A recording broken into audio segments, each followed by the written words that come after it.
Murphy Law in Skip 7043, the MONTAUK Falcon. One of the most unique and interesting aspects of the SCP universe is in its narrative flexibility.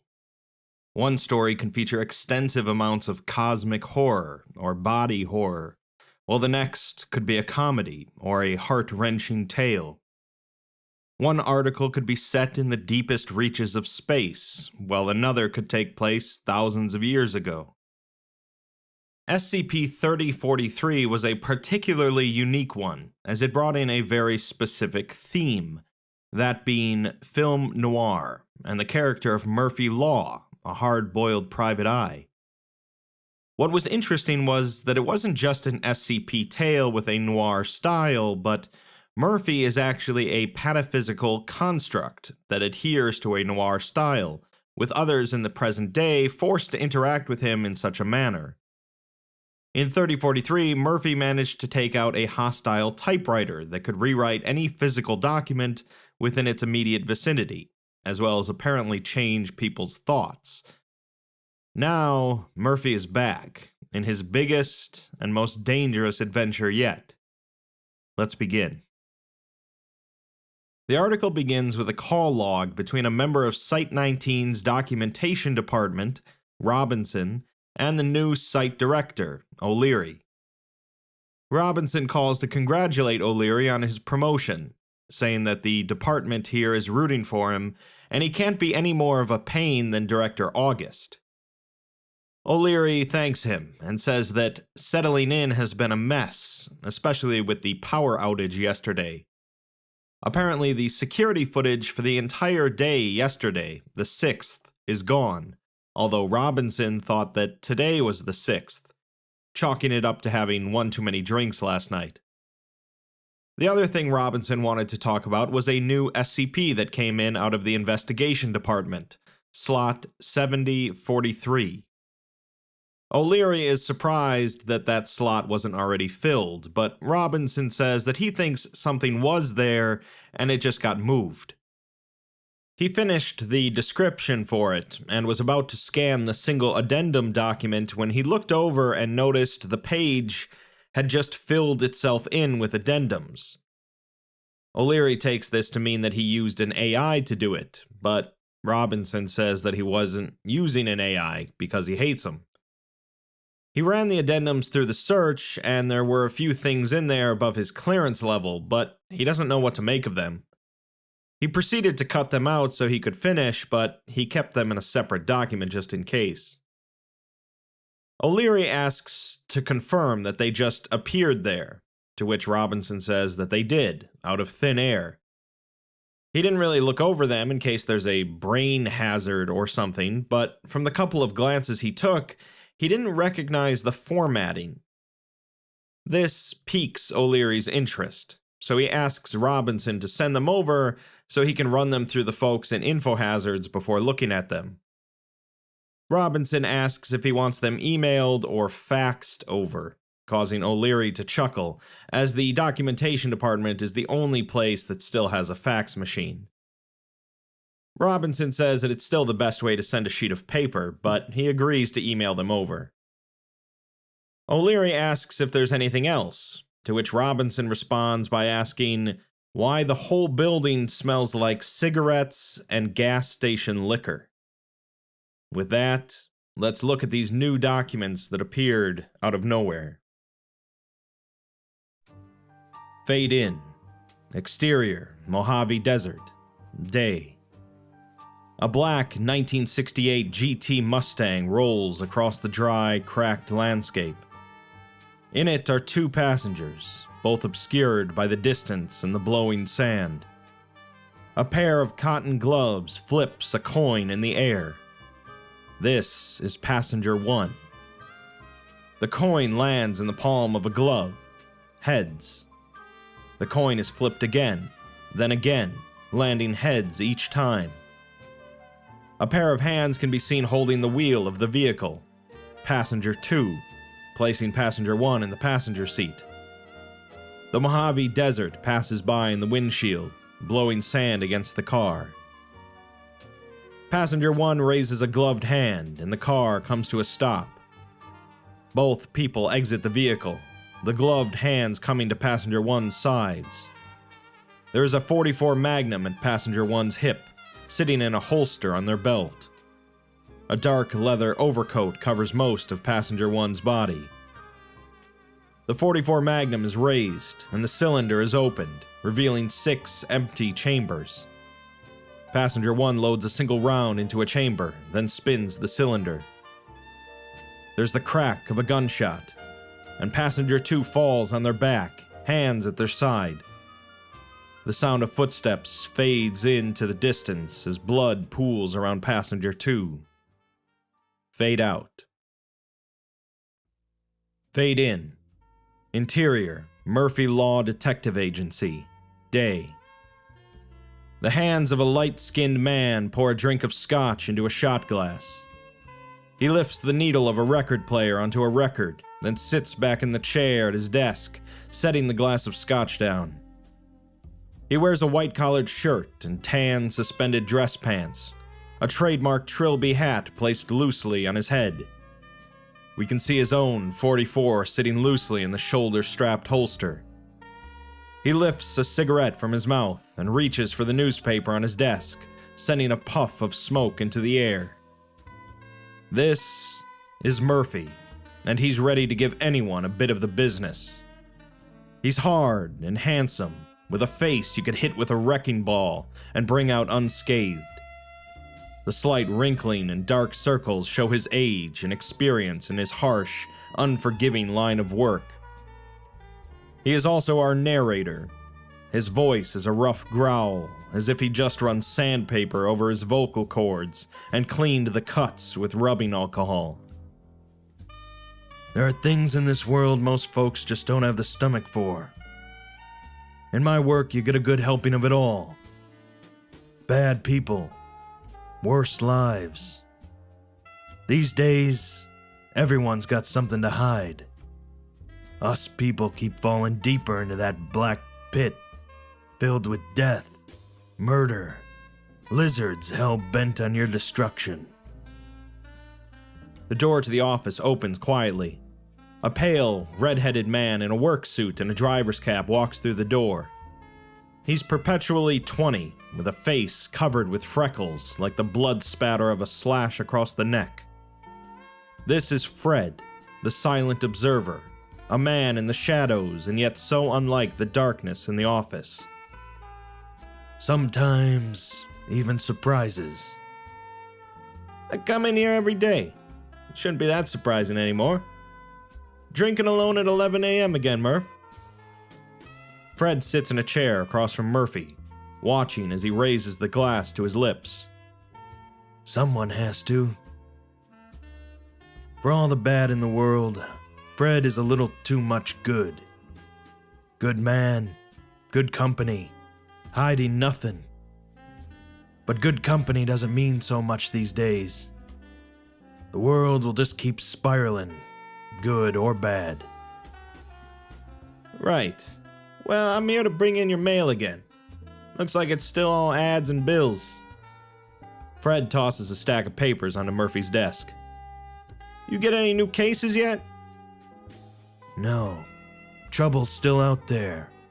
Calling my name. Look, Murphy, I'm sorry, but how do you know that anymore? You haven't had a case since 2018, and that was a side gig, if anything.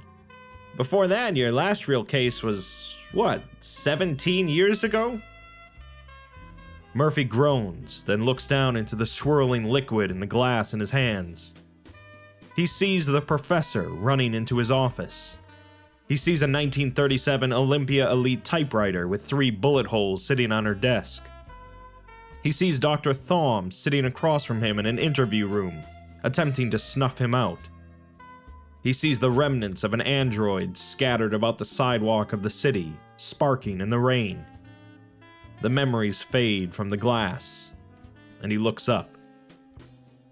I know because you're here. Wherever you are, trouble comes along. Never part of it, but always there. I mean, Fred looks down at himself, lost in contemplation. I'm just concerned, Murphy, as a friend should be. Your lease for this place is up soon, and I'm worried you can't keep paying it. Money keeps the world spinning, but it can't buy you justice. The world can keep spinning without that. Maybe the world doesn't need a Murphy law anymore. That's not what I said. Whatever, Murph. Maybe you're right. Something really will come knocking, seeing as I'm here. Fred stands from the desk and walks to the door. All I'm saying is, you should look into a change of career. Join the police, maybe. I just got a job as a limo driver. Maybe that's your calling. You can still drive around the city and brood about the filth or something that way. Murphy looks up at Fred from the seat behind his desk. He watches him intently, then Fred opens the door. Fred? Yeah, Murphy? Murphy stares at him, waiting to say just the right thing, the point that proves him wrong. But it doesn't come. Goodbye, Fred. Fred smiles lightly. See you tomorrow, Murph. Fade out. Fade in. Interior, Murphy Law Detective Agency. Night. Murphy is asleep in his chair, feet up on his desk.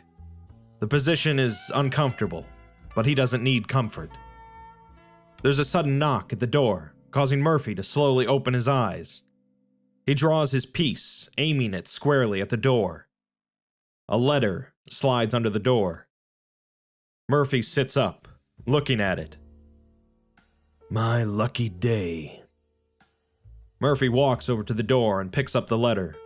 On the front is the words, "For Mr. Lawden." Murphy scowls, then flips the letter over. It was the one thing I needed most. The trouble that had been looking for me. It was the inevitability of all things, the bane and purpose of my existence. It was... Zoom in on the wax seal on the back. Camera focuses to reveal the logo of the SCP Foundation stamped into the wax. a case. Murphy Law in Skip 7043, the MONTAUK FALCON. Fade out. Fade in. Exterior, Mojave Desert, night. Murphy's car drives down the shambles of a paved road, headlights piercing the inky blackness of night. Murphy's hands clench the steering wheel. The Foundation was trouble incarnate. They always had almost everything under control, even the things you didn't know you needed to worry about. They had an ace up their sleeve for nearly every hand that could be dealt. Murphy's car screeches to a halt. The headlights illuminate a woman standing in the road, her vehicle sitting behind her. She wears a modestly luxurious red coat, the fur of an animal surrounding her neck. She's no older than 45, and she speaks with a hint of German to her accent. This is 13, and thanks to her status as the top of the top in the Foundation, her commanding presence needs no introduction. Murphy steps out of the car. The Foundation knew the flop before the dealer even flipped the cards. 13 opens the door to her vehicle. Hello, Mr. Lawden. Please step into the car. Murphy grimaces at the name. The only group of people despicable enough to call me that name was the O5 Council and those pencil-pushing Pataphysics people. And she didn't look like a pencil pusher. My car works just fine, Toots. You need to swap vehicles to better appear as my partner. Local authorities already opened an investigation. You'll be posing as a member of the FBI along with myself. You certainly didn't dress the part. 13 opens the trunk of the car and removes an FBI uniform. She takes off her coat and puts the uniform on, then removes a second uniform and holds it out for Murphy. He looks at it, then up at her. I'm already in my uniform. Murphy flips up the collar on his leather overcoat. 13 frowns. Whatever you need to work, I suppose. You're out of my jurisdiction, but I need help here. Whatever I can do to accommodate you, within reason, let me know.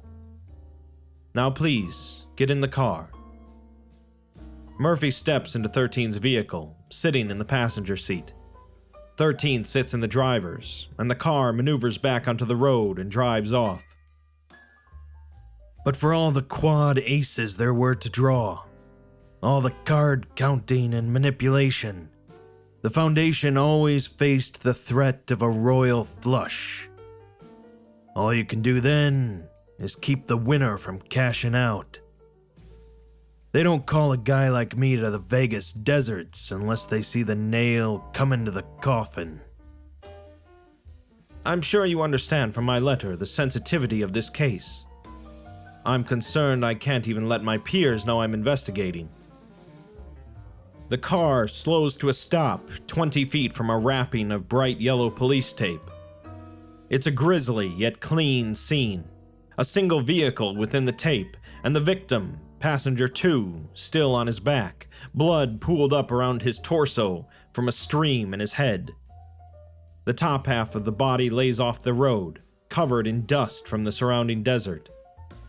The area is swarmed with police, their red and blue lights flashing in the distance and splashing over the area like light through flavored syrup bottles. Murphy pulls the yellow tape over his head and kneels over the body. A couple of officers run over to him, but 13 stops them before they can say anything. 13 pulls a badge from the pocket of her uniform. FBI, he's with me. We're commandeering this investigation. Please step away. We sent for a hearse to haul him off to the coroner. A couple of detectives from the station. Would you like us to call it all off? Go home for the night. We'll let you know if we need anything. All right. I guess he's someone of interest then? Yes, and that's more than you need to know. The officers leave. Murphy runs his hands over Passenger 2's cold cheeks as vehicles drive off, the red and blue lights leaving with them. Heat's leaving the body. Nothing but the sun for warmth out here, and the feathers of buzzards. Cold body, colder act. You're getting fingerprints on my body. Murphy pulls his leather gloves from his coat pocket and puts them on. He turns over Passenger 2's arms, then his legs, then inspects his neck. No struggle. Murphy reaches into the pockets of Passenger 2's pants and finds nothing. He stands, then opens the door to the vehicle. Smells of vinegar. Murphy runs his gloved hands along the driver's seat and inspects them, then the steering wheel. Entire vehicle's been cleaned and disinfected. No fingerprints. No DNA. Whoever killed him wanted him more than dead. They wanted him dead and gone. Murphy opens the glove box and finds nothing. He shifts over to the passenger side and opens the pocket. No registration or insurance papers. Nothing up here, except for this. Inside the pocket sits a small ball cap, the logo of Sasha's cleaning products ironed into the front. Murphy pulls it out and turns it over in his hands. Sasha's cleaning products. SCP. A front company of ours, set up a few miles west of here. Lucky they left that here. Not luck. You don't clean up this well and leave a mistake like this behind. I don't suppose the hat's the only reason I'm here. No. The reason you're here is because, as the 13th member of the O5 Council, I have to take threats to our members with the utmost seriousness. You're here because that... 13 gestures to Passenger 2, the camera slowly zooming in to Passenger 2's face, is O5-7. Fade out.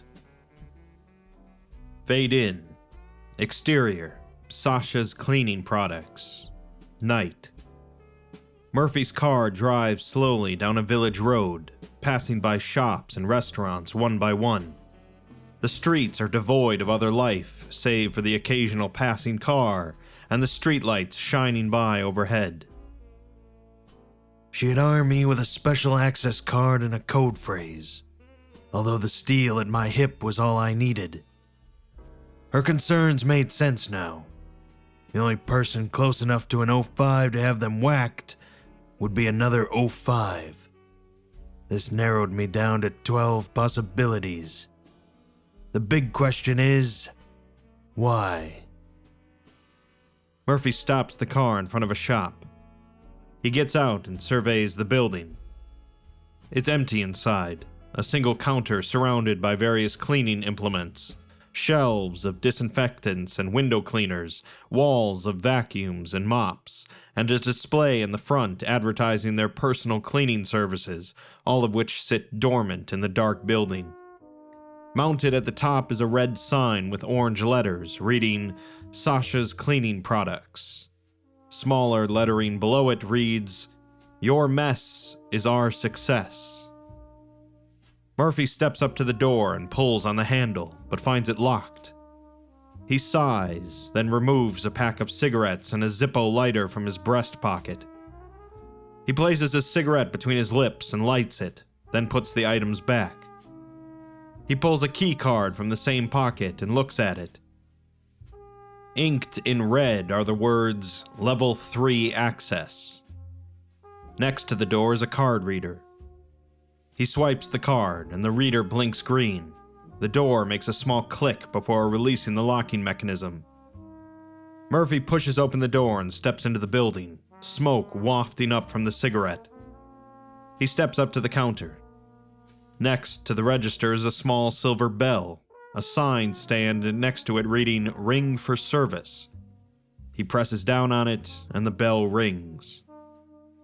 After a moment or two, a man opens the door to a back room and comes to the front. He wears a purple shirt with the logo of Sasha's on the front. He looks tired, but he becomes alert on seeing Murphy. This is Attendant. "I don't recognize you. You have 2 minutes to tell me who you are and how you got in here." Does the black moon howl? Attendant squints, then lifts up the divider in the counter, gesturing for Murphy to enter. Murphy steps behind the counter. Attendant opens the door to the back room and Murphy enters. Inside, the room is lit up by the glow of blinking lights and computer monitors. Desks and servers litter the room.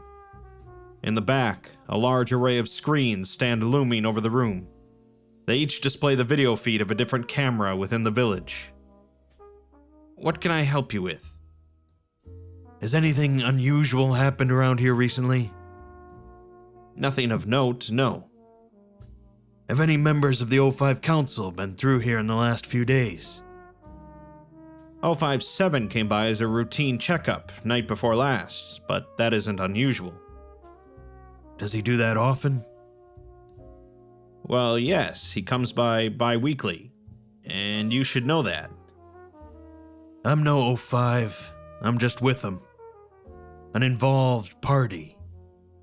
Uh-huh. Attendant side-eyes Murphy as they speak, never losing suspicion. Did O57 do anything unusual? I don't know. I wasn't in. Hey, Jimmy! A man sleeping at a desk in the corner suddenly awakens, startled. This is Jimmy. What? I'm awake. I've been awake. Did 057 do anything off while he was here? Yeah. He dropped off a body bag and then asked to see the order ledger.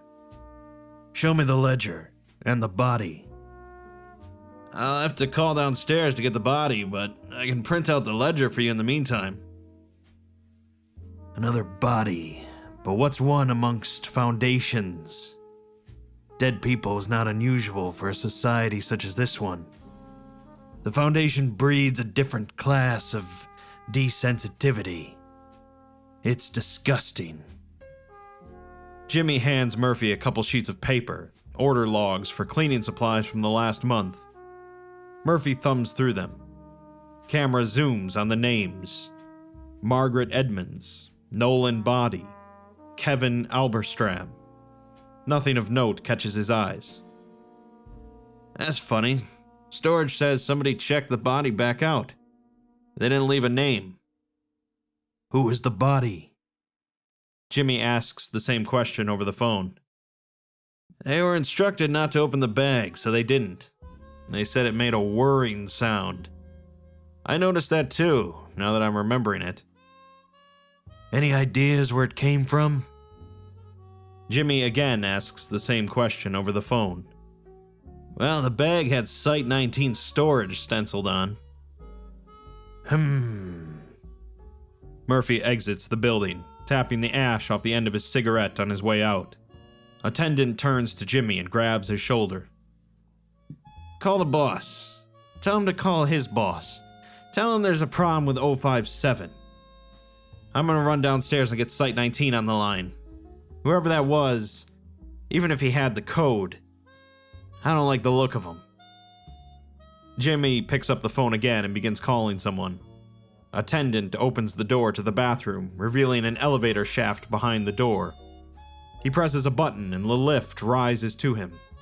He steps in and the lift lowers.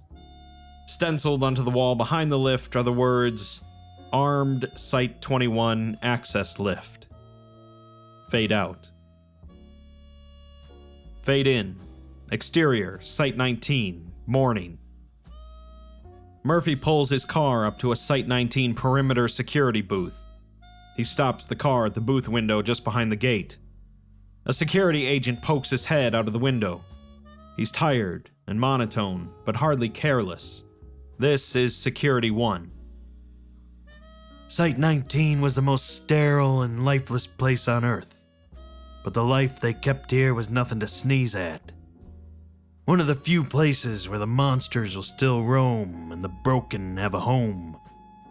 Whatever was waiting for me in there, I couldn't possibly imagine. Facial recognition failed. Name and badge number? Does the Black Moon howl? Does what? I don't know what that means, sir. Name and badge number or turn around. Murphy hands the agent his loaned security badge. Name, sir. Murphy squints at the agent, as if trying to stare him down. I'm Murphy. Murphy Law. There's a loud buzz as Security 1 swipes the card and inputs the name into his computer. A small red light on the desk comes on. Excuse me for a moment. Security 1 picks up the phone in his booth and punches in a few numbers. He begins talking to someone in the background, staring back at Murphy as he does. These sites were just beehives waiting to be kicked. Security 1 finally hangs up the phone, then sighs. He hands the card back to Murphy. Parking lot A, door 1. Murphy drives the car up to the lot and steps out, then approaches the door. He scans the ID card and steps inside. Another security agent stands in front of the door waiting to greet him. His tone is more warm, but he is much like the first in intention. This is Security 2. Hello, Mr. Law. I'm to escort you to your meeting. Murphy gives him a cold glare, then nods. Security 2 is unfazed. The two walk through the facility, passing by a myriad of locked doors and labeled rooms.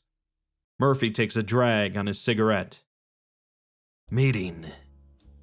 If I had $1 for every arranged meeting I'd been to, I wouldn't be doing this job. If I had 2 for every meeting that turned out to be a trap, well, wouldn't I be lucky? Security 2 opens the door to an interview room. A middle-aged Chinese woman sits at the interview table, waiting patiently. She smiles at Murphy as he enters, and he recognizes her instantly. Age has done its reshaping, but it's still the same commanding presence. This is 5, and if we told you any more about her, we'd have to kill you. Hello, Mr. Lawden. It's been quite a while, hasn't it? Murphy winces at the name again. He sits at the opposite end of the interview table, disgruntled. 055.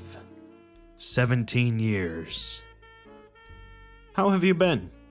Good spirits, I hope. When Site 21 called us and warned that a man in a leather overcoat and a cigarette addiction would be coming by to investigate 057, I knew who it was right away. Murphy doesn't speak, but looks on in silence. So much for anonymity.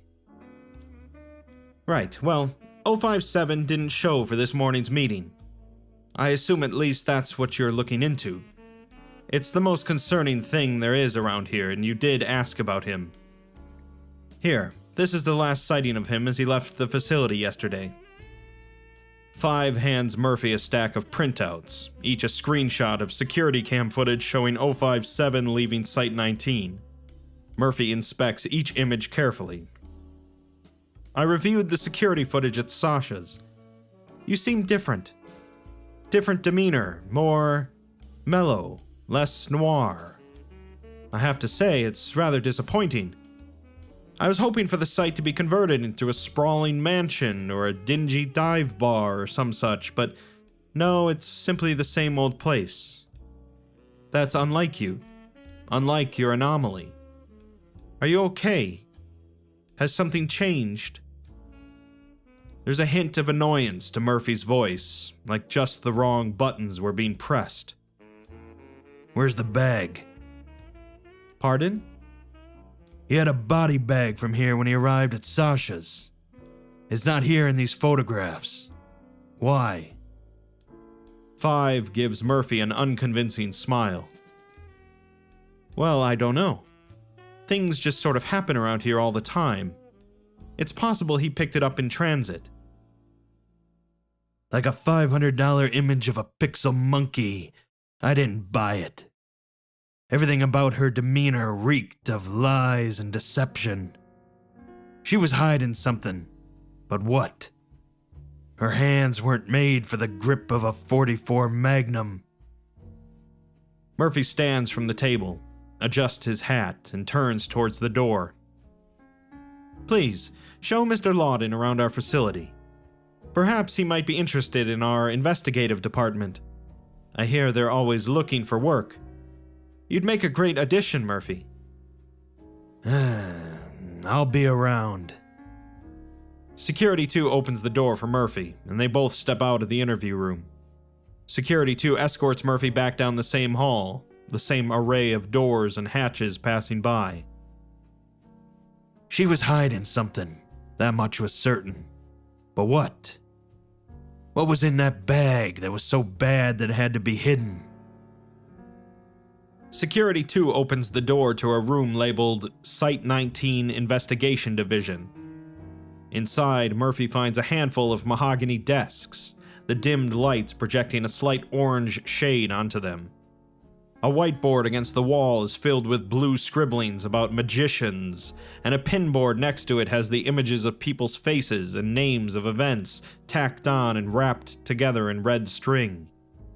A vaguely Egyptian woman in a lab coat sits hunched over one of the desks, the room's sole occupant. This is Dr. Patra, a woman whose sheer grit and determination to get everything done all the time has swamped her with work. It commends a level of admiration, but the tiredness of her face tells a less happy story. Most Foundation investigators were stuffed in someone's pocket, forging evidence for solved cases, either to prevent panic or to unsolve it indefinitely. However, she was a different case entirely. Murphy clears his throat. Dr. Patra looks up at him, then looks back down at her work. She looks up again slowly and jumps, as if she hadn't seen him there the first time. She pushes her seat back and approaches Murphy. Security 2 steps around him and stands in the corner of the room. Opening a new case or checking an old one? Where's the rest of the team, Miss? Dr. Patra, please. They gave us all the day off, actually. Dismissed us all just about an hour ago. but I kinda snuck in to grab some case notes and, well... Dr. Patra looks over at her desk, a single desk lamp illuminating documents and photographs tossed about in a wild mess. She gestures to it weakly. That happened. Murphy sits down at her desk. She grabs a chair from an empty desk and drags it over, still staring at some of the notes. What have you been working on? There's a hint of genuine curiosity to his voice, as if a soul finally got off the late train and took him over for a moment. Well, a myriad of things. See, there's this group of street magicians that started appearing recently. What's this? Murphy pulls a close-up photo of a canvas body bag, the words Site 19 Storage stenciled onto its side. That's a bag. What's in it? It's part of a classified investigation from higher up. I can't divulge anything without proper credentials, Mr. I'm sorry, who are you? Murphy furrows his brow, tapping the desk. He thinks for a brief moment, then looks up. Does the black moon howl? Oh, I see. My apologies. What was in the bag, Doctor? Well, you see, we had a rather important anomaly go missing. I only got a brief overview of it myself, access restrictions being what they are, but you gave the code. We think that anomaly was stuffed in this bag and stolen by the Children of the Scarlet King. We were pretty sure they'd been wiped out, but someone stole it. Who are the suspects? I already know who done it, but the question was why, and why did get him knocked. Sometimes you gotta ask the wrong questions to get the right answers. Well, frankly, we don't have any strong leads, other than it's probably someone from Scarlet King, but we've been looking into something else, and I have this hunch they're connected. Someone managed to break into the Department of Pataphysics about 10 months ago. Funny thing is, I can't find the department anywhere. They broke in. People don't simply break in around here. Well, the name was on the entry and exit log, but there's no evidence of them appearing anywhere else in the facility or in any other documents. The only reason I think they're connected is the only other time they appear on the entry and exit log is yesterday, not long after the anomaly went missing. What even is the stolen anomaly, Doctor? They told me it was too bad, not for my eyes. Just that it was extremely important to retrieve it. I assume it's not for my clearance position. Maybe you could ask someone in Pataphysics. Murphy stands to leave. Oh, sir, one more thing. Huh? Good luck. Fade out. Fade in. Exterior, Site 19, afternoon. Murphy steps out of the building and back onto the asphalt of the Site 19 parking lot. He looks across the lot at the facility next door, the words Pataphysics Department in big, bold lettering across its top, looming over him. I was hoping to God that I wouldn't have to come by this hellish place, but my luck didn't swing that way. It was time for me to have a chat with the people I love most, the Pataphysics Department. They'd almost gotten me once. Murphy put his hand around the gun at his hip. They wouldn't get that close again. Murphy steps up to the department doors. The department's logo is pasted on the front glass, the words Department of Pataphysics and Warning, Narrativo Hazards below it. He swipes his keycard, but the reader blinks red. He tries again, and it fails again. An intercom blows out a blast of static, as if coughing back to life. Then a stern voice comes on. Access is restricted to O5 and members of the department. Please vacate the area. Murphy looks at the small speaker above the card reader. He presses a button on it. Does the black moon howl? Where did you learn that phrase? Why don't you have a level 5 keycard but have that phrase? Hold still. Call 0513. Tell her Murphy Law's at Pataphysics. I'm sorry. Did you say Murphy Law? Move over. Let me see the cam feed. The Foundation was already a nightmare of a company, but the way they lock things sometimes made me wonder if they were just trying to slow me down, rather than keep anything contained. The door clicks and pops open. Welcome, Mr. Lawden. My apologies. A member of Site Security is on the way to let you through the vestibule and take you to my office. Murphy groans at the name, but steps through the door. A member of Pataphysics' security team comes to greet him. She's cold, looks distant, and can never seem to look Murphy in the eyes. She wears a pair of odd goggles with green lenses. This is Security 3. Hello, Mr. Lawden. Put these on and follow me, please. Security 3 holds out a pair of goggles akin to her own. Murphy doesn't grab them, but instead looks up at her. Keep 'em. I won't be here long. The bursts of light from the machinery will burn your retinas if you do not wear protective eyewear. Please, put these on and follow me. Murphy begrudgingly takes the goggles and straps them on. They look awkward and out of place against his rigid, dark demeanor. They step out into a hall. The wall to their left is made entirely of glass, revealing a vast, expansive room behind it. Murphy turns his head to look through the window as they walk. A large electrical mechanical machine takes up most of the space in the room.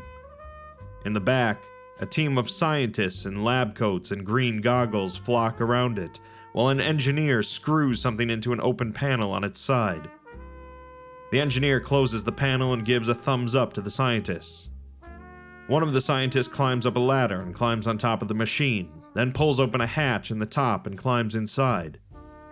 The hatch closes, and a scientist at the other end of the room pulls a lever. The machine revs like the engine of a monster truck with one too many holes in the muffler. It eventually begins glowing and screaming like a tea kettle, then finally fires off a burst of blinding white light, engulfing everything in the room and through the windows, splashing out into the hall and over Murphy. Steam rises from the machine's hatch, and the scientists clap enthusiastically. Murphy turns to look at Security 3 with a hint of rising anger to his voice. What the hell did they just do to him?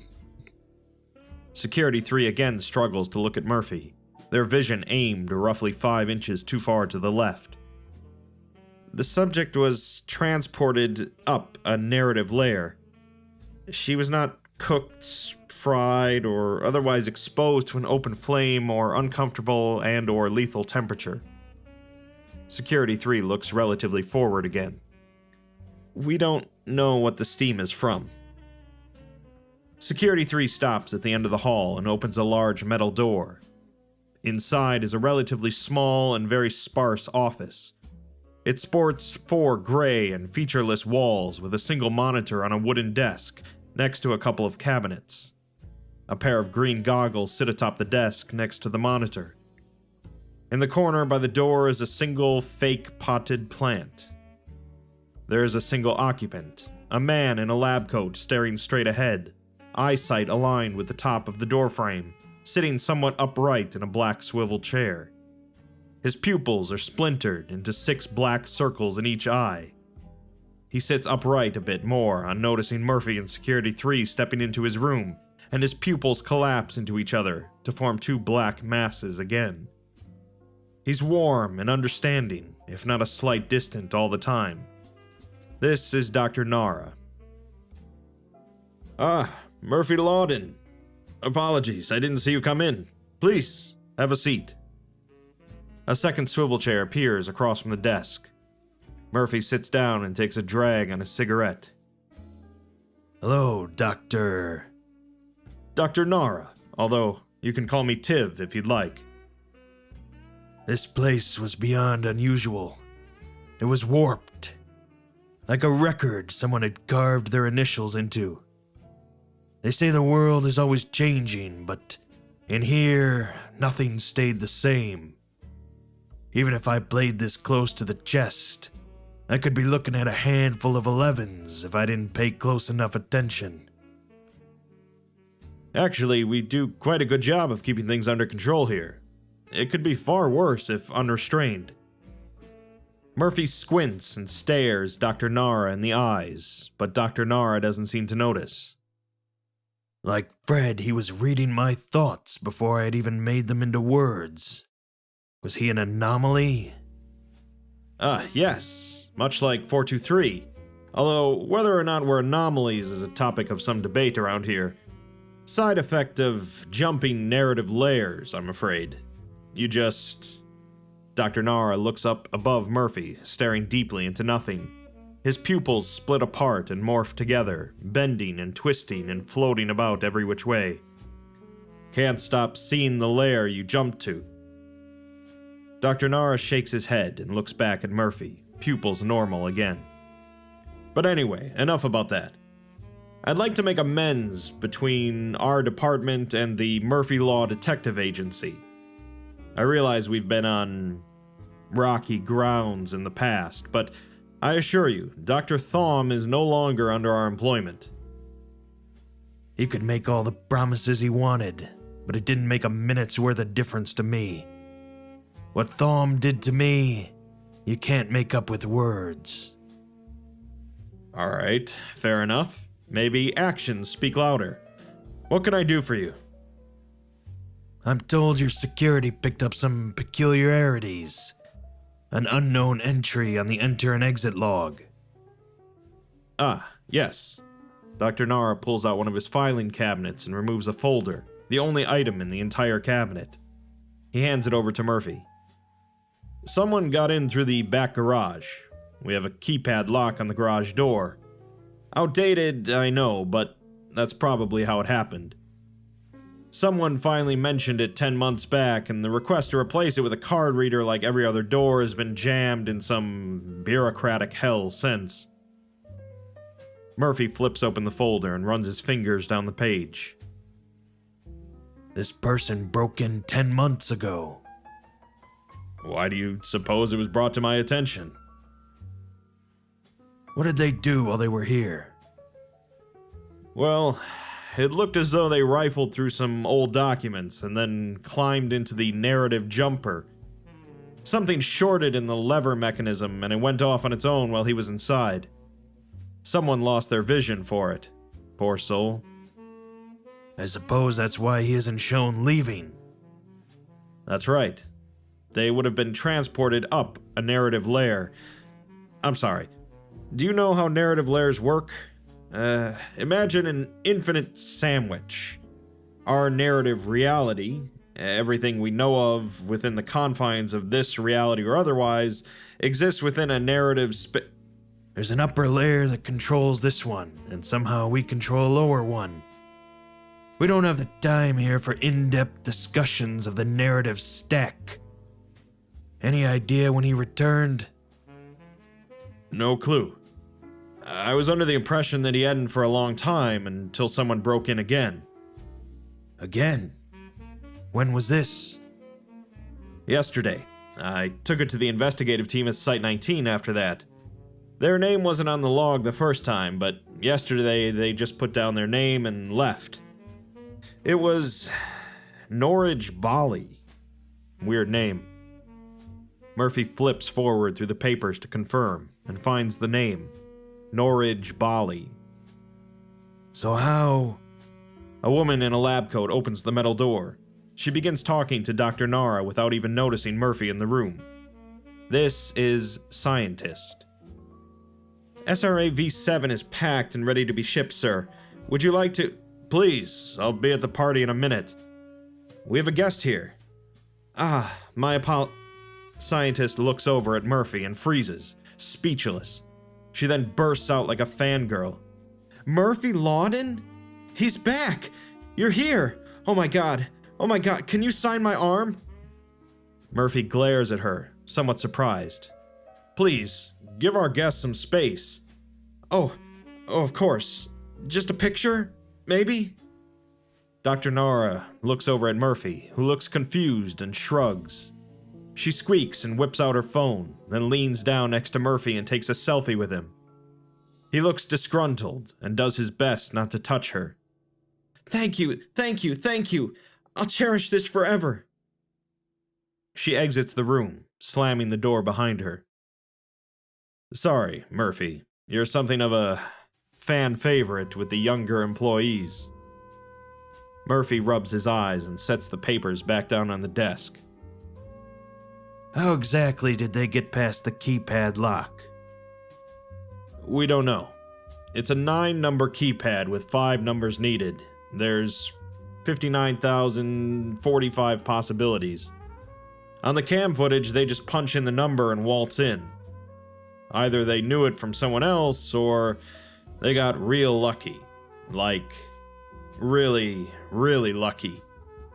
They did it again the second time too, even after we changed the code. Murphy stands from the desk. He takes another drag on his cigarette. I believe that's all. Of course. Let me know if you ever need anything else. Murphy grabs the door handle, then looks down in contemplation before turning around.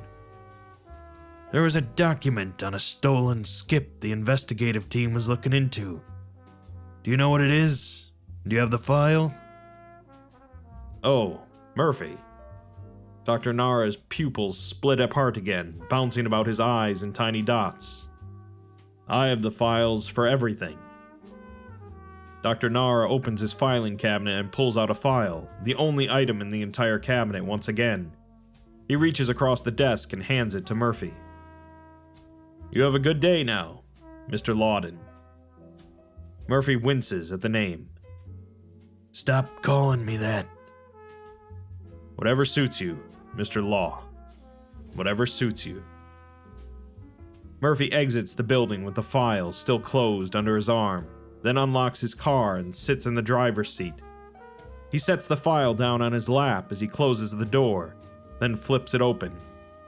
He holds up the pages, his eyes scanning through them. Camera zooms in on his eyes, widening slowly in growing concern until they're wider than ever. Camera then switches to zooming in on the SCP's item number. SCP-231-7. Fade out. Fade in. Exterior, former Site Director August's mansion, late afternoon. Murphy's hands grip his steering wheel with force, flooring the gas pedal and gritting his teeth. The vehicle races down the desert road. SCP-231 was a goddamn disgusting display of human cruelty. I didn't care if it was related to the investigation or not. I had to find out what Procedure 110 MONTAUK was, at any cost. Most of the procedure itself was blotted out, trying to keep it away from my prying eyes. But I could read between the lines, and what was there was downright terrible. What kind of despicable monsters could put another human through this suffering? I may be cold towards the suffering of others, but this was something else. Something else entirely. Murphy's car screeches to a halt outside of August's mansion. The once bright, massive building now appears to be falling to decay, with vines climbing up the walls and to the rooftops. The paint on the wood is fading and chipping away, and the concrete steps up to the front door are crumbling apart. The building emits a vaguely stale smell, like a workshop filled with sawdust and cans of pure lead paint. If anyone knew what 110 MONTAUK was, it would be August. I'd narrowly beaten him at this game once, all that time ago, but this time I gave myself a coin flip chance. Murphy grabs hold of the .44 Magnum in the holster at his side. And this was my lucky two-headed coin. Murphy knocks on the door, but there's no answer. He slams the door knocker against the door, but there's still no answer. Murphy kicks in the door, sending the locking mechanism flying into the room. The interior is just as decrepit as the exterior.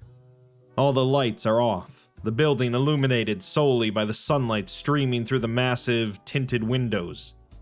Everything is covered in layers of dust of varying depth. Murphy steps through the door, gun drawn. The mansion is empty. There's not a single soul anywhere in the building. Murphy searches every room: the kitchen, the living room, the pool room, the billiards room, the basement, the wine cellar. He eventually walks up the stairs. "August, you bastard! Come on out now!" Murphy searches through his bedroom, the bathrooms, the attic, then finally arrives at his office. He opens the door, and yet again there's nobody there. The room is lined with shelves and shelves of books, and a single desk in the back of the room, sitting directly in the sunlight streaming through the massive window behind it. Murphy turns to leave before he notices a small stack of papers sitting atop the desk. One of the desk drawers is pulled open, and a manila folder sits on the ground. Murphy spins around the swivel chair at the desk and sits, then grabs the stack of papers. A step in the right direction. Little bits and pieces of 110 MONTAUK coming out to show themselves. The whole folder is documents from the operation. Little notes on staff movements, prisoner schedules, every time they set that poor woman's mind back a week. Notes and notes on that torture, going all the way back a month. What kind of man? Murphy flips to the last page, a small sheet of a larger expense report. Material costs, upkeep costs, bills. Then I found it. The bit that cracked this whole thing open. A single note down at the bottom. A question mark. At the bottom of the page, next to the number for staff costs, $20.3 million, a large red question mark, and an arrow pointing to the number. Murphy turns the page over, and the back is flooded with math symbols, the handwriting getting more erratic as it goes. Finally, at the bottom, 20,300,000 minus 1,050,000 equals 19,250,000. What was that 1 million? What did it mean? Find more. Find the paper trail. That's how this always goes. Murphy starts searching the room. He pulls open the other drawers in the desk, leafing through folder after folder. He turns his attention to the bookcases, running his thumb over each cover. Every book is covered in dust. These are all nothings. The World Encyclopedia, The Great Gatsby, the Bible. Come on, show me expense reports, record keeping, receipts. Even a love letter from an accountant will do. Murphy's hands stop just before a single book, named The Golden Key. Where all the other books on the shelf were covered in dust and grime and hadn't been touched in years, here there were a couple spots where you could still see the binding clearly.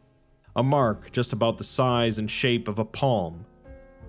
My lucky day. Murphy pulls out the book. It doesn't come out of the case. Instead, the wall makes a clicking sound, and the book is pulled back into the shelf. Murphy steps back as the bookcase turns, opening to reveal a wooden staircase in a small, narrow corridor. A small light hangs down from the ceiling, the hall's only lighting. Murphy draws his gun again and steps down the stairs. The bookcase closes behind him and a button pops out of the wall. He turns to watch, then continues down. At the bottom of the steps is a rotting wooden door. Murphy grabs the handle and cracks it open. Another ceiling light illuminates a wooden room lined with metal drawers and cabinets, some pulled out revealing stacks and stacks of manila folders, some dumped out on the ground like a cream-colored sea. There's a wooden desk pushed against the back wall, and a chair in the middle of the room, surrounded by tons of slips and sheets of paper. Murphy gets down on his hands and knees and starts grabbing at papers, looking through each of them. Expenses, receipts, all of it laid out in a frantic search for something. By the chair in the center, Murphy grabs a stack of receipts. It wasn't the answer I was looking for, but it was the right answer anyhow. It's what all this meant. Handwriting stretches across each receipt, adding up the values. Last month's new uniforms, food, pay, equipment, morale services, etc. A red pen takes the expenses and adds them up along the side of the receipts, the total coming out to $1,050,000. $20 million sent to staff budget, and only $1 million of it spent. Where did the money go? What the hell did you find, August? Murphy shuffles through the piles again before pulling out a sheet of paper. It's a Site 19 accounting report. $19,050,000 sent to Site 19, the sender and the reason redacted.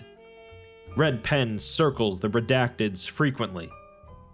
The only info left is "to be used for," followed by the words "transfer to council funding." The purpose for that, again, redacted. And what does the O5 need that money for? Murphy digs again, at this point crumpling up papers he doesn't need and lobbing them across the dank room. Finally, he finds a memo. The words, "What the fuck," are scribbled in red ink across the top. Murphy's eyes scroll across the memo. They catch a few lines in the center. In the interest of council morale and stability, the O5 Council will begin taking rotating vacation periods, with a quarter of the council taking vacation once a month until the next rotation, which occurs on the 28th of each month. Murphy scrambles back for the accounting report. His eyes again scroll down to the $19.05 million. Transfer date, the 27th. Murphy stands up, takes off his hat, and stares down at the papers in his hand. His cigarette almost falls from his mouth. They give themselves $19 million and then piss off to Kokomo. All under the guise of 110 MONTAUK, funding the torture of this girl to save the world. Murphy looks around the room in slight distraught before noticing something on the desk in the corner. He walks up to it and finds a tape recorder sitting on top. There's a tape sitting next to it, the label reading, "Listen to me," in red pen. A considerable number of red pens sit strewn about the ground around the desk. Murphy places the tape in the player and hits play.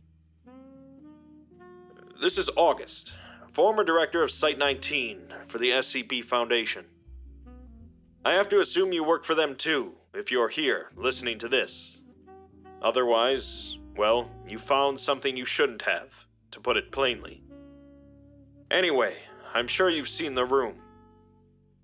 See, 2004, we recovered a number of pregnant girls from a cult called the Children of the Scarlet King. Whenever one of the girls had their kid, something catastrophic happened, like a few hundred people dying, and it got worse with each one. We got down to one unborn kid before we finally worked out a method of stopping her. It was, brutal. Excruciatingly so. Sickening to a lot of people. I can't overstate how awful it was. But Procedure 110 MONTAUK was necessary for a period. I was just a regular level 4 then. I hadn't been promoted to director yet. We, proposed. We proposed a couple solutions over the years. There was, killing the kid in the womb at first. One of the girls had it stillborn, and the event still happened, so that was out. Then we proposed dropping her down 1437, disintegrating the entire person. Cryogenic stasis. The only thing they didn't turn down was some small efficiency thing. We put forward a proposal to design a machine that attached to the body Murphy turns away from the desk and looks out towards the open room. He pulls open a drawer of one of the filing cabinets labeled Machine Projects and flips through it. He flips past a series of folders, each labeled with the name of a different machine. SRA V7, Narrative Jumper, then finally 111 MONTAUK. It's small, little upkeep. Most we needed was an engineer to oil it every now and again. She probably could have walked with it if, she could walk. Sent a proposal to the O5s, and they turned it down too. The whole staff was tired. Morale ran dry a long time ago, so they threw a mutiny of sorts. Built it anyway, hooked it up, and it worked. It even silenced her and applied the amnestics itself. Made this funny little whirring sound that still plays back in my head all the time. So we just kept on pretending to run things. Faked some documents, made it look real, like we were still doing all that unspeakable stuff to her. I put in for my retirement about 10 months back. About the same time they started denying our proposals. Started going through old docs and things just for kicks after I got my retirement approval a few months later. Murphy pulls out a cabinet labeled Personal Memos and flips through it before his hands land on a document titled Notice of Retirement Approval. At the bottom, it's signed Noah D., HR Department. And then I figured out why they never approved anything. How long they prolonged that suffering just to launder a few million. It's pathetic and disgusting. The audio begins to sound warped and distorted, as if performed by a robot. 055, 056, and 057 meet at this bar, one on 34th Street, just about every night after work, around 7 p.m. I'm gonna take what I know and confront them there, seeing as they oversee everything at 19. I don't think any of them are spearheading this, but someone's gotta say something. I just hope security will see the light when I start talking. Otherwise, well, that's just my luck, isn't it? The recording cuts out. Murphy sits in the middle of the room. Camera pulls out slowly. Fade out. So, this all started with Murphy being tasked by one of the O5s to investigate the death of 057. The plot gets thicker, though, as Murphy stumbles upon Procedure 110 MONTAUK, learning how horrible it is, before soon learning that it's all faked nowadays, so that the O5s can collect millions of dollars and go on vacations. Former site director August went to confront some of the O5s about this, and seemingly hasn't been seen since. There's also the problem of a mysterious individual effortlessly breaking into Foundation sites, but Murphy's gonna have to take this one step at a time. Murphy Law in Skip 7043, the MONTAUK FALCON, will continue in Part 2, where Murphy will soon find himself as a target. Murphy Law in Skip 7043, the MONTAUK FALCON, Part 2. Previously, on the MONTAUK FALCON, Murphy Law, hard-boiled private eye, was hired by O513 to look into the mysterious death of 057, shot in the Mojave Desert. Murphy follows 057's trail to a Foundation front company, learning that 057 had previously dropped off a body bag here, labeled for Site 19, but somebody else had checked it out. He doesn't find the body bag at Site 19, but does find a doctor that informs him that the bag likely contained an anomaly. He also learns from the Pataphysics department that someone with the name Norridge Bali broke in 10 months ago and used the department's narrative jumper to travel up a narrative layer. He then broke in again yesterday, effortlessly breaking through the keypad lock. As for the anomaly in the bag, it turns out to have supposedly been SCP-231-7, one of the girls connected to the Children of the Scarlet King, except that Murphy soon learns from a former site director that the O5 Council was actually using Procedure 110 MONTAUK as a ruse to collect Foundation funds for personal use. Now he's on his way to a bar that some of the O5s frequent, fists clenched and gun at the ready, to get some answers. Let's continue. Fade in. Exterior, MONTAUK FALCON, sunset. Murphy walks up to the front of the MONTAUK FALCON, his car parked at the side of the road behind him. The front of the building is washed in pink, purple, and blue light from the neon signs posted on its front. The name of the bar illuminates the road, a massive, buzzing sign covering most of the upper area. He notices a limo parked in front and approaches the driver window. A familiar red-headed man in a driver's cap and purple jacket sits in the driver's seat, twiddling his thumbs.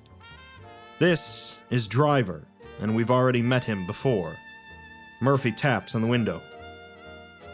Who? Oh, Murphy! How are you? Hello, Fred. I don't suppose you drove the O5s here. This is why you're the detective and I'm not. They're in the VIP room, I think. Thanks, Fred. I appreciate it. Murphy stands from the car window and grabs the handle to the front door. The Foundation always had the upper hand. I wasn't sure if I had a hand at all. Ace high doesn't get you very far. Now I'm here, just before the gates of hell, with the only person at my side being Lady Luck, and she was a cruel mistress. Murphy pushes open the door. Here we go. Murphy is greeted by a smoky, oaken interior. The building has a warm, inviting atmosphere about it. The bar itself is placed along the left wall, a bartender serving drinks to a couple of men who are watching a football game behind the bartender. Spread out across the room is a litter of tables and chairs, some with patrons at them, all situated to face the stage at the other end of the room. Atop it, a jazz band plays a rendition of Frank Sinatra's "Luck Be a Lady Tonight." Various streams of cigarette smoke float up to the ceiling from a number of different people inside, including patrons, the bartender, and the pianist. By the stage, a fire exit door sits with a glowing exit sign. A large window at the other side of the room sits above the stage, with two people conversing on a couch. They're both dressed fancy-like, sipping martinis. Murphy recognizes one of them and deduces the identity of the other. O5-5 and O5-6. A man in a suit at the front offers to take Murphy's coat, and Murphy tries to shrug him off. He insists, and Murphy begrudgingly obliges. Murphy surveys the room for a moment before noticing an orange and yellow neon sign in the back, over a small doorway, reading VIP in blinking letters. He strolls through the room to the door, pushes it open, and steps up a small flight of stairs into a small purple corridor. The hall is lined with members of an MTF squad. Murphy stops and eyes them each individually. At the end of the hall, just past a storage closet, is a closed door, a small plastic sign on the front also reading VIP. Murphy walks towards it. As he passes by the first MTF member, the member steps behind him, following him to the door. Murphy turns and looks back at him. What? As Murphy passes the next agent, that agent also steps behind him, then the next one. What are they doing? Murphy passes the storage closet, which emanates a low hum. Finally, with 5 MTF members behind him, Murphy looks over his shoulder and turns the doorknob to the VIP room. This all feels off. Murphy opens the door and closes it behind him. The MTF don't follow him in, but the humming from the storage closet does. 5 stands to greet Murphy, accompanied by a larger, balding man. He speaks with a vaguely southern accent, as if he couldn't decide if he was born in Wisconsin or Kentucky. There's a charm to it that betrays his underwhelming figure, as if he could talk his way out of anything. Anything but Murphy Law. This is 6, and if we told you any more about him, Hello, Murphy. Take a seat, won't you? 6 drags an uncomfortable wooden chair over from the corner of the room and sets it behind Murphy. What? How did you know I'd be here? You see, Mr. Lawden, there's very little we don't know. I'm sure you understand that much. A little birdie warned us you'd be here. He told us you'd catch on to our little trust fund as soon as 7 hit the dirt, so we whipped up a little something to keep you from getting any farther. Those Pataphysics folks, they can make you anything if they set their mind to it. The Mark 7 reality anchor is a prime example. That humming? It's the sound of progress. I don't understand. What about the tapes in August? The files? That proves everything. Murphy looks on at them, bewildered. His face turns pale and his stomach begins to churn. Oh yes, the information is real. Have you ever drank a mango-flavored margarita out of a hollowed-out pineapple? I still don't know how that place in the Bahamas pulled that off. Was that the trip back in July? I don't think I tried one. Please, what is happening to me? 5 turns to Murphy with a condescending smile. You see, Mr. Lawden, the end of August's recording, the part about meeting here, that was the only part that wasn't real. Murphy sits upright, jaw open slightly. You don't honestly believe that we'd meet at the same place at the same time every night, do you? Do you know what kind of safety risk that would be? You have to split them up and scatter them about, different places and different times. Otherwise, someone might actually get us. The setting begins to fade away into a nightclub, the mahogany wood giving way to dark blue walls, the tables disappearing in favor of a crowd of people jumping up and down to loud music, and the stage band becoming a DJ at a raised booth. Now you're stuck here, with that reality anchor in the closet slowly pulling you apart, because you take everything you're given at face value. For someone who's always on edge, looking for liars, you sure are bad at catching them. What is... Who am I? Where am I? SCP-3143's body language and tone shift drastically, indicating a switch to its original pataphysical person. You're Murphy Lawden. We're here to help with what's troubling you. We just need you to stay calm. Can you tell us how you feel? No, I'm not Murphy Lawden.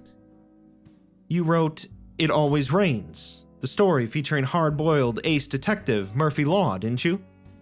I'm just the guy you call when everything that could go wrong did? No, that was someone else. I didn't write that. That wasn't me. Well, SCP-3143, you've exhibited the same properties that Murphy Lawden has. It would reason, therefore, that you must be Mr. Lawden, unless something's changed. He wrote the others. Lawden, that's not even his name. He wrote for murder, and the Foundation always rings twice. This one. 056 turns to 055. Ah, that's what Pataphysics refers to 3043 and 3143 as in their notes. Must be an in-house thing. How have you commandeered my story?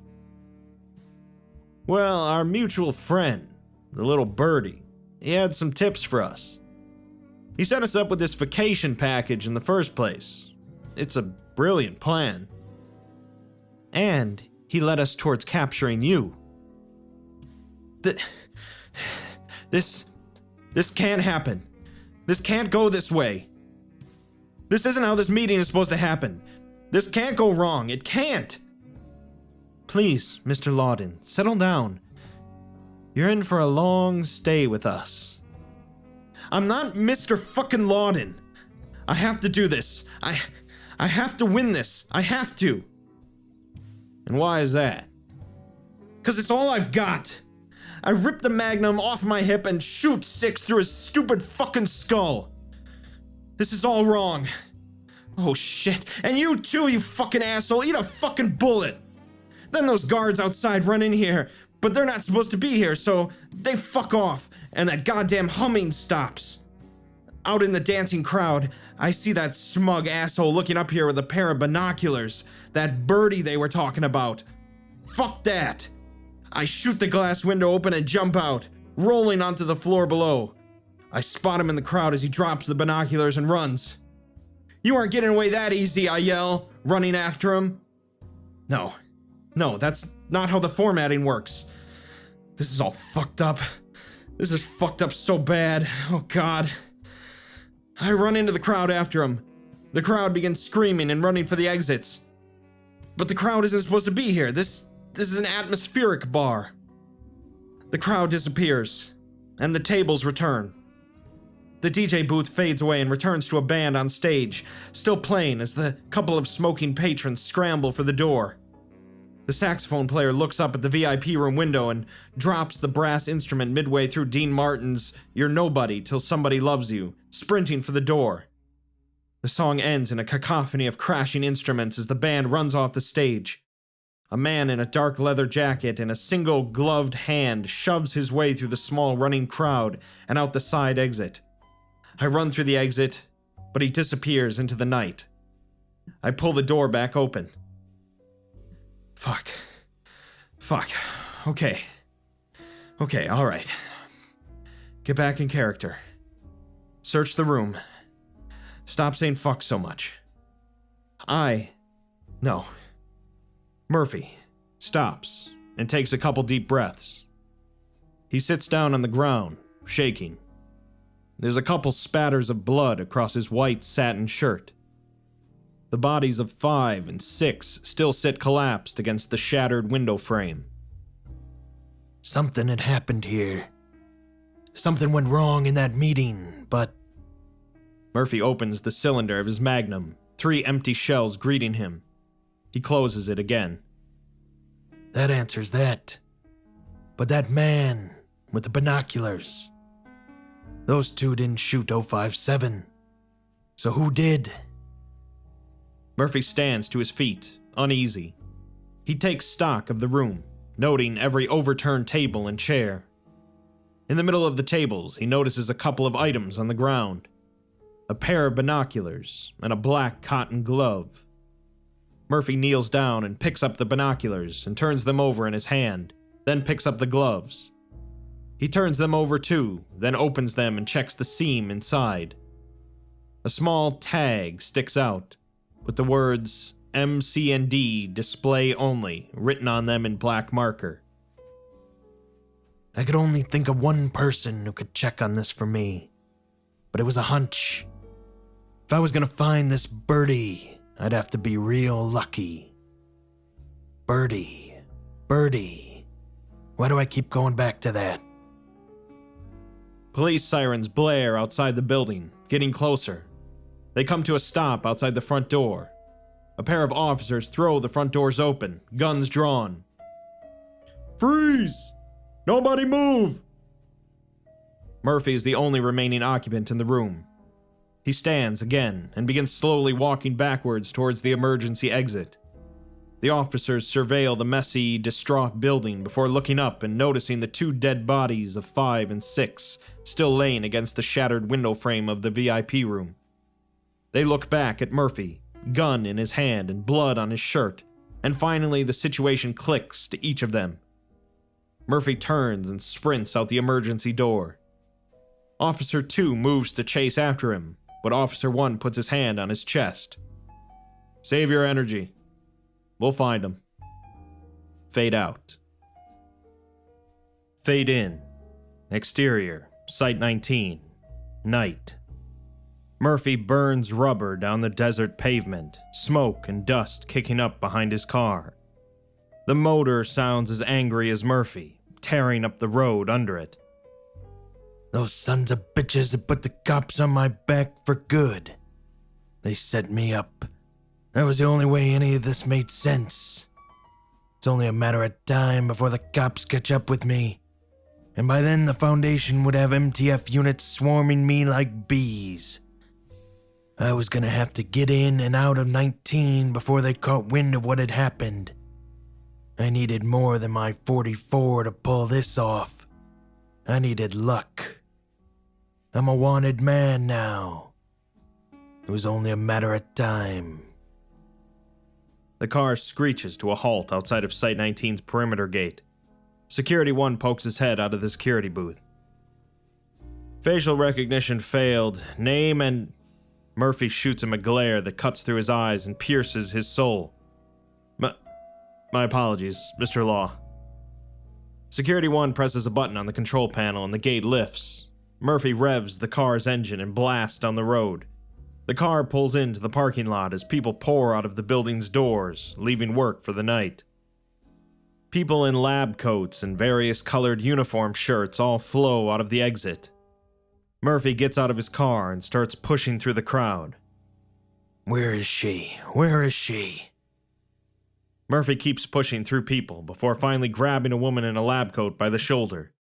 She turns to him, flustered, then settles down after recognizing his face.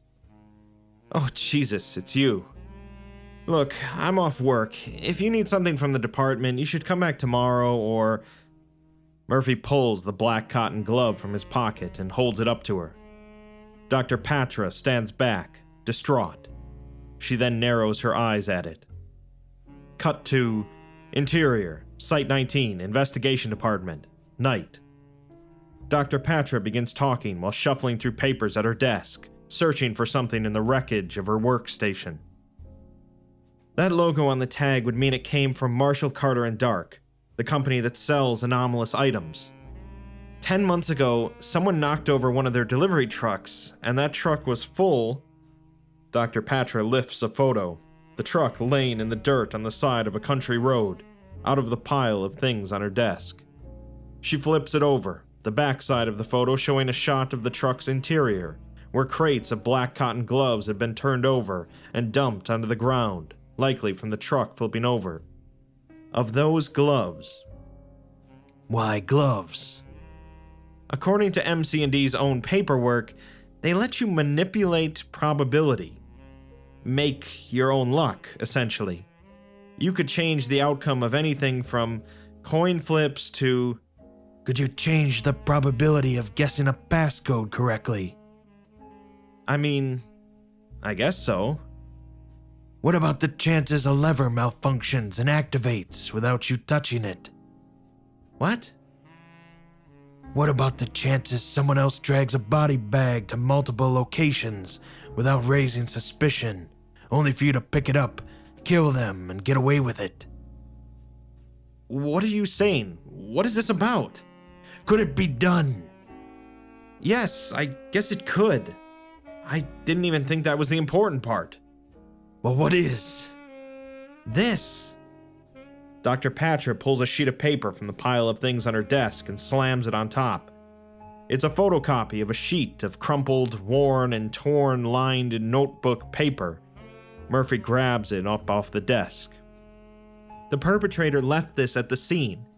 We've picked up notes from them before, but never anything solid, just evidence of minor interference here and there and some scuffles with anomalies. Murphy's eyes zip down the page, rolling over the scrawled writing, hunting for a name. They suffer from an anomaly that causes a lost sense of person, not just to themselves, but the world as a whole. Like, they're always just a face in the crowd, no matter what they do. Must feel pretty empty. Murphy's eyes finally find the signature at the bottom of the page. Nobody. Nobody. Nobody. A pseudonym, we think.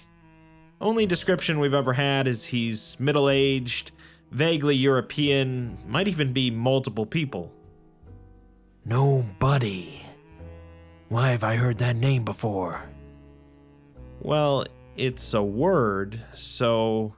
No, It's the person who broke into the Pataphysics department. That was Norwich Bali. Murphy takes a pencil off of Dr. Patra's desk and slaps the note down, scribbling the name down on it. The man who signed August's retirement. That was a man named Noah D. What are you getting at? In the ledger, 057 checked at Sasha's. There was a Nolan body. No Bali. Noah D. No body. Nobody. I don't understand. Give me your phone. Call Sasha's. Dr. Patra hands Murphy the receiver to the phone on her desk. She dials a few numbers and the phone begins to ring. Jimmy picks up the other line. Sasha's Cleaning Products. Your mess is our success. What can I do you for? Your order ledger. Nolan body. Who is he? I'm sorry, sir. I'm not at liberty to divulge Does the Black Moon howl? 1 second, sir. A few seconds pass as Jimmy pulls open a drawer and removes the ledger, then flips through it. Nolan Body came in yesterday to purchase a few packages of disinfectant and magic eraser sponges. Did he say anything about who he is? Or what they're for? Yeah. He said he worked as a janitor at the Aria. You know, the big hotel on the Vegas Strip. Murphy hangs up the phone and runs out the door. Dr. Patra runs up to the department door and yells at him down the hall. Where are you going? What did I miss? Murphy sprints down the hall and skids to a stop just before the main exit. The exit is blocked off by the entire MTF unit. One member stands in front of them, MTF Shy 1. She has a booming voice that carries and commands the rest of the unit, and an iron will to match. Murphy Law! For the murders of 055, 6, and 7, you're coming with us. Submit now or face lethal force. Murphy takes off further down the hall, not taking the time to process the words. The MTF come around the corner and take aim, but before anyone can open fire, Murphy throws open the door to a room labeled cafeteria and sprints inside. Murphy leaps over chairs and slides over desks as MTF Shy pours in the door. To let them take me now, dead or alive, would be a shame. I still have a case to solve, and by God was I gonna solve it. I just needed a prayer, a little luck, and an out. Murphy dives over the cafeteria hot bar and into the kitchen as a spatter of bullets fly by around him. He runs through the kitchen, past lines of stoves and countertops, while the gunfire behind him knocks over all sorts of cookware. At the back, Murphy finds a single thick window. He shoots it twice, neither shot breaking it, then sprints at it and jumps, turning his back towards the glass and cascading through it. He hits the ground outside and rolls onto the pavement, surrounded by broken glass. He stands, a cut from the glass causing him to bleed from the arm, and scrambles for his car. He jumps in and fires it up just as MTF Shy 1 and the other MTF run out the door. Get the cars? No. I heard his talk with Patra. We know where he's going. Send a few undercovers to the Aria, and get a hold of 21. We'll get him. His luck's gonna run out eventually. In the distance, Murphy's car disappears over the horizon. Fade out. Fade in. Interior. Aria lobby. Midnight. The inside of the Aria hotel and casino is expensively furnished and bustling with people. It's lined with Japanese plant life and large plastic butterflies hanging down from the ceiling. The walls are covered in shiny gold and massive windows. Outside, the lights of the city shine down on masses of people still moving about, bringing life to the night and illuminating a world of partying, gambling, and sin. Murphy bursts through the front door, taking great strides down the hall as he wraps his arm in gauze. He tears the end of the spool off with his teeth and tucks it into the wrapping, then shoves the rest in his pocket. Murphy pushes past a crowd of people and right up to the woman at the front desk. The crowd steps back and clears a path for him on seeing him. He's a grisly spectacle, shirt soaked in sweat and painted with blood, eyes tired and racing, and an anger on his face that takes over his whole demeanor.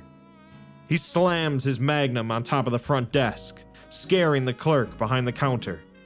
She's meek, soft-spoken, and Murphy frightens her and just about everyone around him. Looking for a man. Mid-30s, vaguely European. Checked in recently. I'm sorry, sir. That's half our clientele. Shit. Murphy pulls the gun off the counter and slams the countertop in anger. He turns and leans against the counter, eyes surveying the room while he thinks. They scan over the luxurious fittings, people in nice suits coming and going, suitcases probably filled with truly valuable things. Then he eyes the casino. It rings and dings, the sounds of greed and chance beckoning unsuspecting players over for just one more spin. He turns around sharply, an idea coming to him. Has anyone exceedingly lucky come by? Perhaps carrying a large bag? Again, would have checked in recently. Well, there was one man who booked a room yesterday. He won 2 jackpots in a row, then used some of the money on the booking. What was his name? What room is he in? I'm sorry, sir, I'm not at Room and name, lady. Room 6077, 60th floor. Name was, 1 second, please. She starts typing away at her computer frantically while Murphy peers over the counter at her. Nathan O'Bally. N. O'Bally. Nobody. What? Murphy takes off for the elevator before she can finish her sentence. He mashes an up button, and one of the 6 elevators around him dings, the spotless stainless steel door sliding open. Murphy steps in, then mashes the button labeled 60. The door closes, and the elevator rises. The ride up is quiet. Murphy pulls the cigarette from his mouth and takes stock of himself, blowing a puff of smoke in the air as he does so. He checks the wound on his arm, then looks at himself in the reflection of the elevator door. He frowns at his own image, as if he doesn't recognize himself anymore. He puts the cigarette back in its rightful place between his lips and lowers the brim of his trilby, hiding his own eyes from themselves. He opens the cylinder of his magnum, now left with only a single bullet, and the rest of the chambers filled with spent shells. He closes it and sets it back in the holster, then pulls the black cotton glove from his pocket. It dangles in front of his face as he considers it. Manipulate probability. To what degree? How much has he changed with just this? All this time he's been right there, just under my nose, changing chances, making his own luck. Always lucky. Just enough to get away with it. But why lead me here? Why leave even scraps of evidence? Why not eliminate any chance of me getting here? What's his endgame? The elevator dings and the door opens again. Murphy stuffs the glove back into his pocket, then steps out into the hall. He stops to read a sign on the wall pointing him towards the room, then turns and walks down the hall towards it. He passes door after door, each farther apart from the last, before finally stopping at the last one before the end of the hall. It sits slightly ajar, the lock situated to hold the door open. Murphy draws his gun and carefully pushes the door open.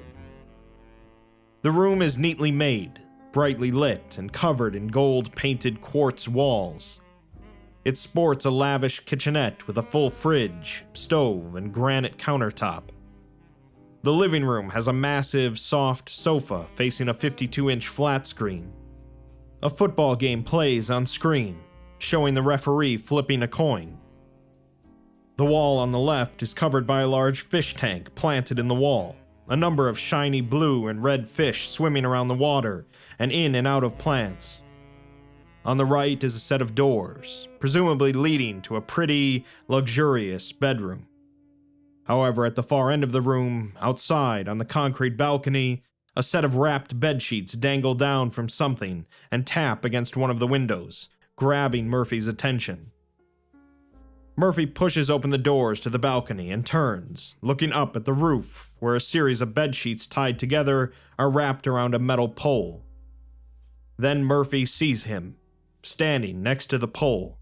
He's draped in a dark brown leather overcoat and a black trilby hat. A single black cotton glove on his hand reveals his true nature, the only feature on him giving him a more than average appearance. His face is coldly unremarkable, almost like a black hole of mediocrity, trying to steal the features of everything around it and still producing nothing. He pulls a cigarette from his lips and looks down, looking intently at Murphy. He flips a small coin, an audible ring to it with each flip. The coin lands on the same side, heads every time, no matter how high it's flipped or for how long. His voice is unusually calm, almost scarily average.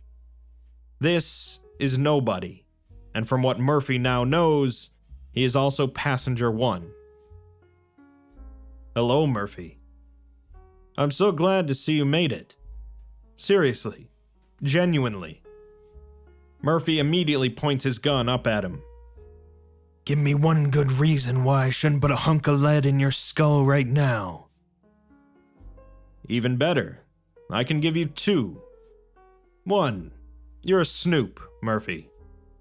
All those questions you have, you need them answered, and I'm the only guy who can do that for you. I get it. I've been a snoop most of my life. It's impossible to ignore, even if it gains you nothing, even if you know I'm guilty. You just have to know why.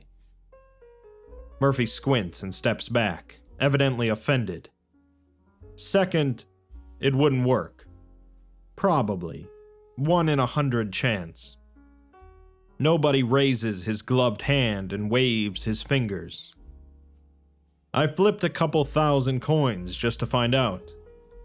Maybe you miss, maybe it jams, maybe it's a dud, maybe it explodes in your hand, I don't know. But it probably won't work. At the very least, join me for a moment before finding out. Nobody nods towards the bedsheets. Murphy peers over at them, then reluctantly holsters his gun and grabs them.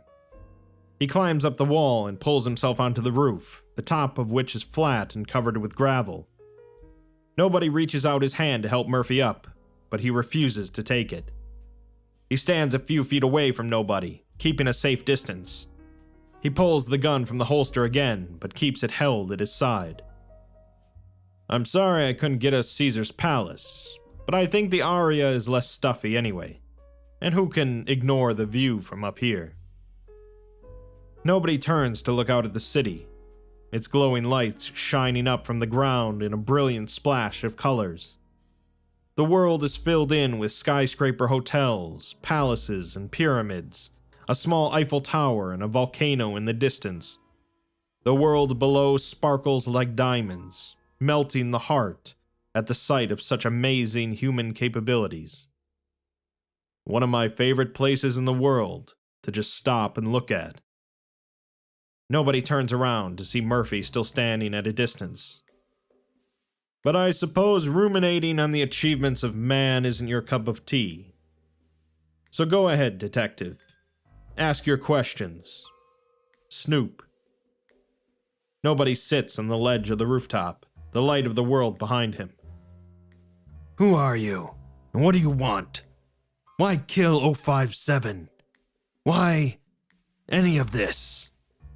Murphy swings his arms out, gesturing to the whole of the world.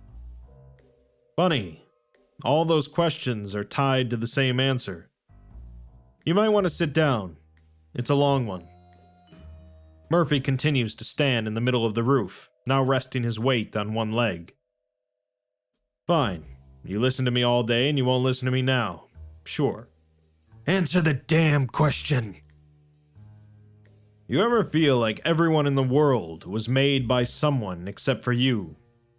Like everyone you see out there means something to something or someone, but on a deeper, visceral level, you never meant anything. Murphy looks onward, thinking back to all those years he spent sitting at his desk with no cases, no visits, no news from anyone but Fred coming in every day. Like that, yeah, but deeper, more literal. Like you came out that way. You see, Murphy, I was a real person once. I was a somebody. But one day, something happened, and then I was nobody.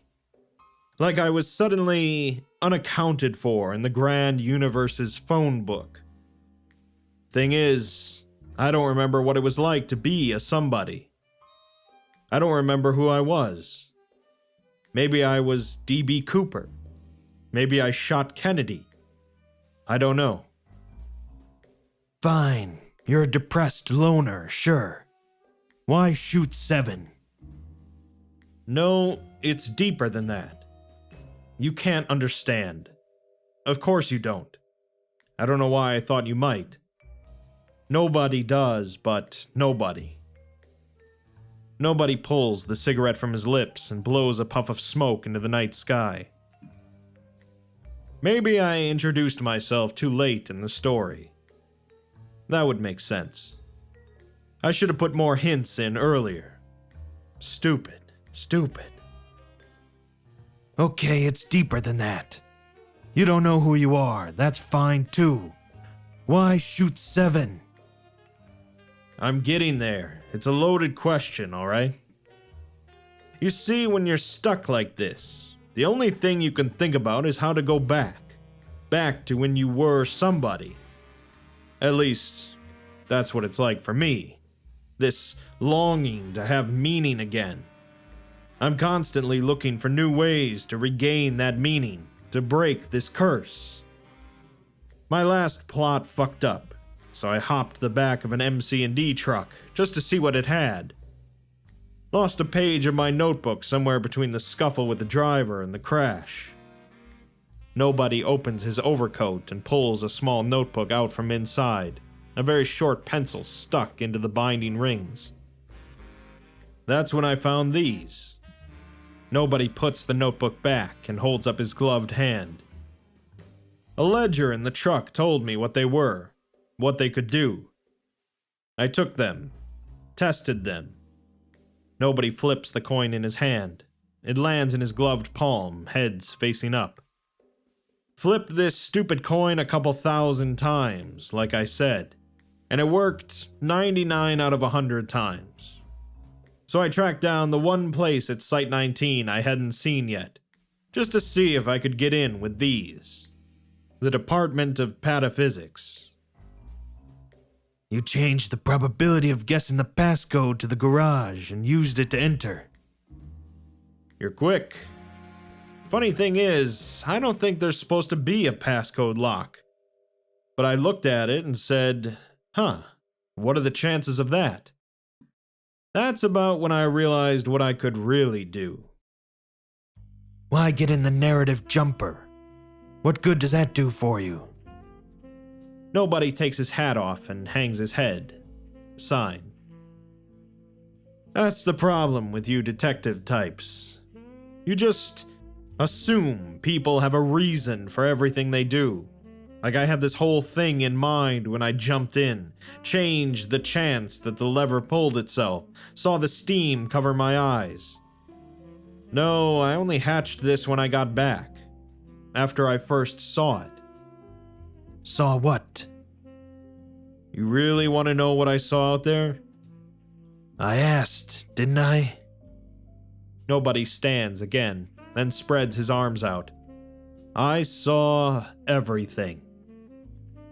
Camera zooms in on his eyes. The pupils begin to swirl, spinning and stretching out until his eyes become whirlpools, sucking in the universe around them. They entrance and deceive and twist and turn every which way, turning and turning forevermore. I saw life, Murphy. and I saw death. I saw the power of the sun, and I saw life among the stars. I saw monsters and mages. I saw soldiers and sailors. I saw kings and I saw queens. And I saw music and I saw medicine. And I saw politics and I saw art. And I saw dreams and I saw nature. And I saw pain and I saw relief. I saw it all. Everything that makes up this world. So much of it was from the same point of view, the Foundation's. But there were some spots from other groups where I saw their perspective. Then I saw you, and I saw me. Murphy takes another step back, putting his hand around his gun. Then I saw my line. I didn't think anybody still read things these days, but they read about me, and they wrote about me. I wasn't always the same person in every written piece, but we were all the same in our unique problem. One version of me was a young girl with a pink notebook.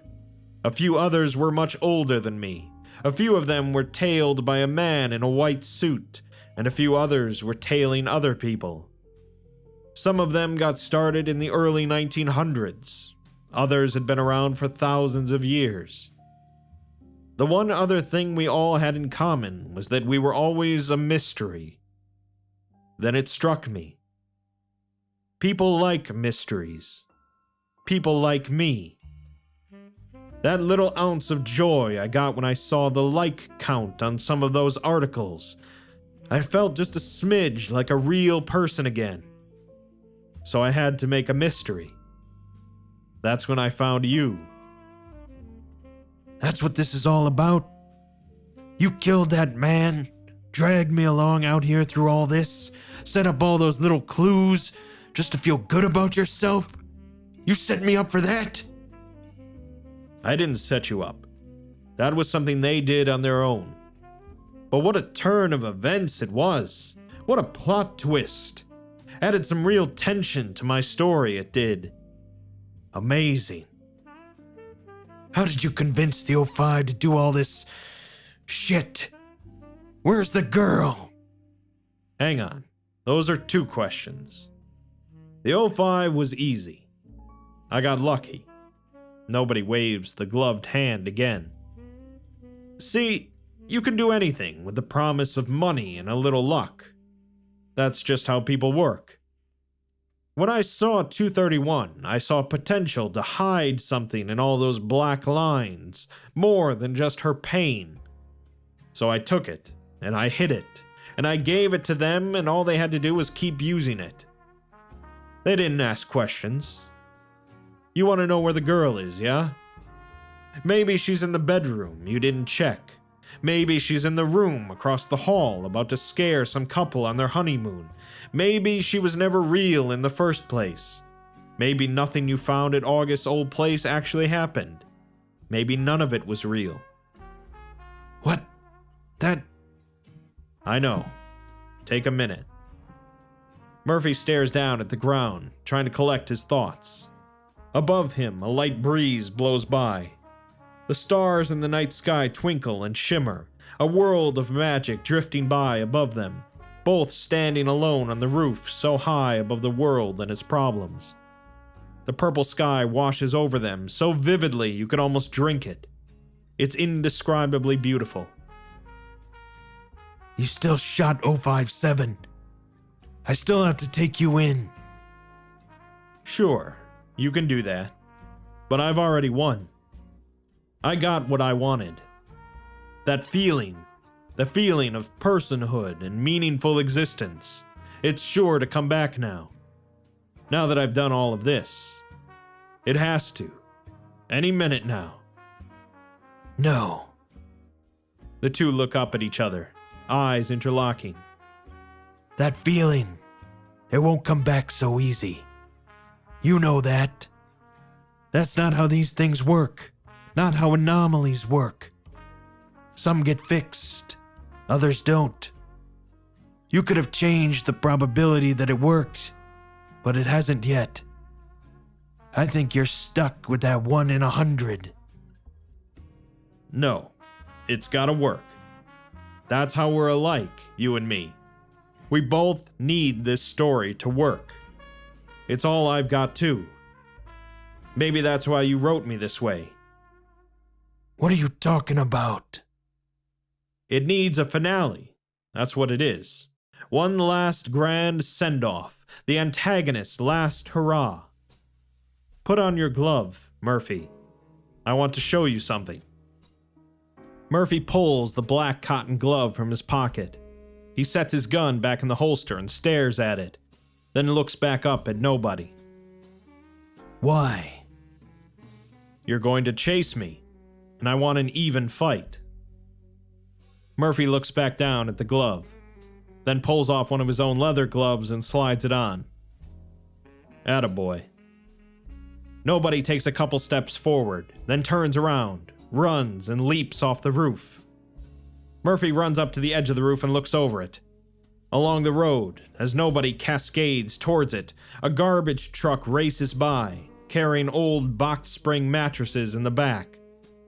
Nobody falls right into the mattresses as it runs by and takes off with him in tow. Murphy looks around, then back down at the ground far below him. A number of men dressed in polo shirts of varying colors throw open the door to the room's balcony and see Murphy leaning over the edge. One of them, Undercover One, shouts up to him. "Murphy Law, you're under..." Murphy adjusts the glove, then jumps from the rooftop. He flies through the air towards the ground, diving past rows and rows of windows on the hotel he just left. Free fall. All this time, just one guy trying to be whole again. A man with a finger in every pie. I've been strung along this whole time, played like a goddamn fiddle. I have to find him. I have to get him. Not just for justice, but for retribution. Murphy falls into the back of an open truck filled with foam blocks. A diving board sits at its edge for jumping into the back. A kid nearby starts crying. Murphy crawls his way up to the top of the pit and finds he's just rained on some kid's birthday surprise. He jumps up and out of the truck just as a limo pulls up. "Murphy?" Fred? Murphy dives over the top of the limo and wrenches the passenger door open. After that garbage truck. Murphy points at the truck full of mattresses as it careens off the Aria property and onto the Vegas Strip. Cars on the road seem to spread out and pull over as it drives by. Nobody jumps over the truck bed and climbs around to the driver door, then forces it open and throws the driver out, taking their seat. What?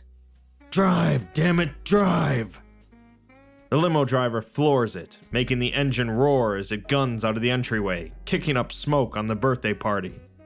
It flies out onto the strip, skidding around the turn onto the main road, then takes off behind the garbage truck. The city zips by as driver holds the gas pedal to the floor, sending the speedometer winding around like an out-of-whack clock. Murphy grabs the handle above the car door as the vehicle reaches 80 miles per hour. Through the front windshield, they can see the truck in front of them hightailing it down the road. What's going on? The man in that truck set this all up. He killed the suspect and led me on a goddamn goose chase. Jesus, you've had a day then. Pull up next to the driver door. I have to get to him.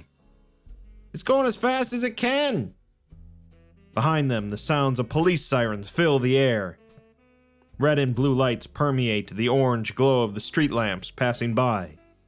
A microphone screeches, then a voice comes on over it, broadcasting from the speeding police vehicles now tailing the limousine as they race down the strip. Murphy Law, you're wanted for the murder of one John and Jane Doe. Pull the vehicle over. You're what? Murphy breaks open the passenger door and leans out the side of the limo. He looks back at the two police cars tailing them, then forward at the garbage truck. He stands from his seat and hangs out the open door. What are you doing? I have to get on that truck. Keep it steady, damn it. I'm trying. Murphy grabs onto the door as it swings and climbs around to the other side of it. The door slams shut as he holds onto the open window. "Pull the vehicle over now!" Murphy swings himself up onto the hood of the limo as driver watches on in amazed horror. It takes all his strength to keep from being blown over the roof by the whipping wind. The limo speeds up slightly and starts moving up next to the truck while Murphy balances on top of it. Suddenly, there's a loud bang, and a bullet goes straight through Murphy's trilby, taking it off his head and sending it flying into the road. Murphy turns around. A white van jumps off an exit ramp and drifts around the concrete wall, pulling behind the police cars. One man drives while another leans out the window with a rifle in his hands. On the truck's side, the orange and red logo of Sasha's Cleaning Products is stenciled on. Ah, shit! The side door of the van opens and a gunner seat slides out, a mounted Gatling gun attached to the platform. Jimmy sits in the gunner seat, a sly grin spread across his face. "You've been quite a lucky bastard, Mr. Law. But you made a mess. Now it's time to clean up." The limo slowly pulls closer to the truck. Murphy raises his cotton glove as Jimmy pulls back on the gunner handles. The gun rips a line of bullets into the back of the limo, breaking glassware and bottles of liquor inside. A hailstorm of bullets fly by Murphy, but each shot seems to narrowly miss him. One of the cop cars rolls down its window, and the officer inside shouts at Jimmy, "I don't know who you are, but stand down. This is a police..." Jimmy pulls a handgun from his hip and shoots out the back left tire of the cop car, causing it to veer left until it hits the back end of the van and spins out on the road, getting left in the dust by the other vehicles. Murphy readies himself on top of the limo as it finally pulls up next to the truck. His dark brown hair blows back in the speeding wind. He quickly leaps off the limousine's roof and grabs hold of a handle on the back of the truck, dangling off the side.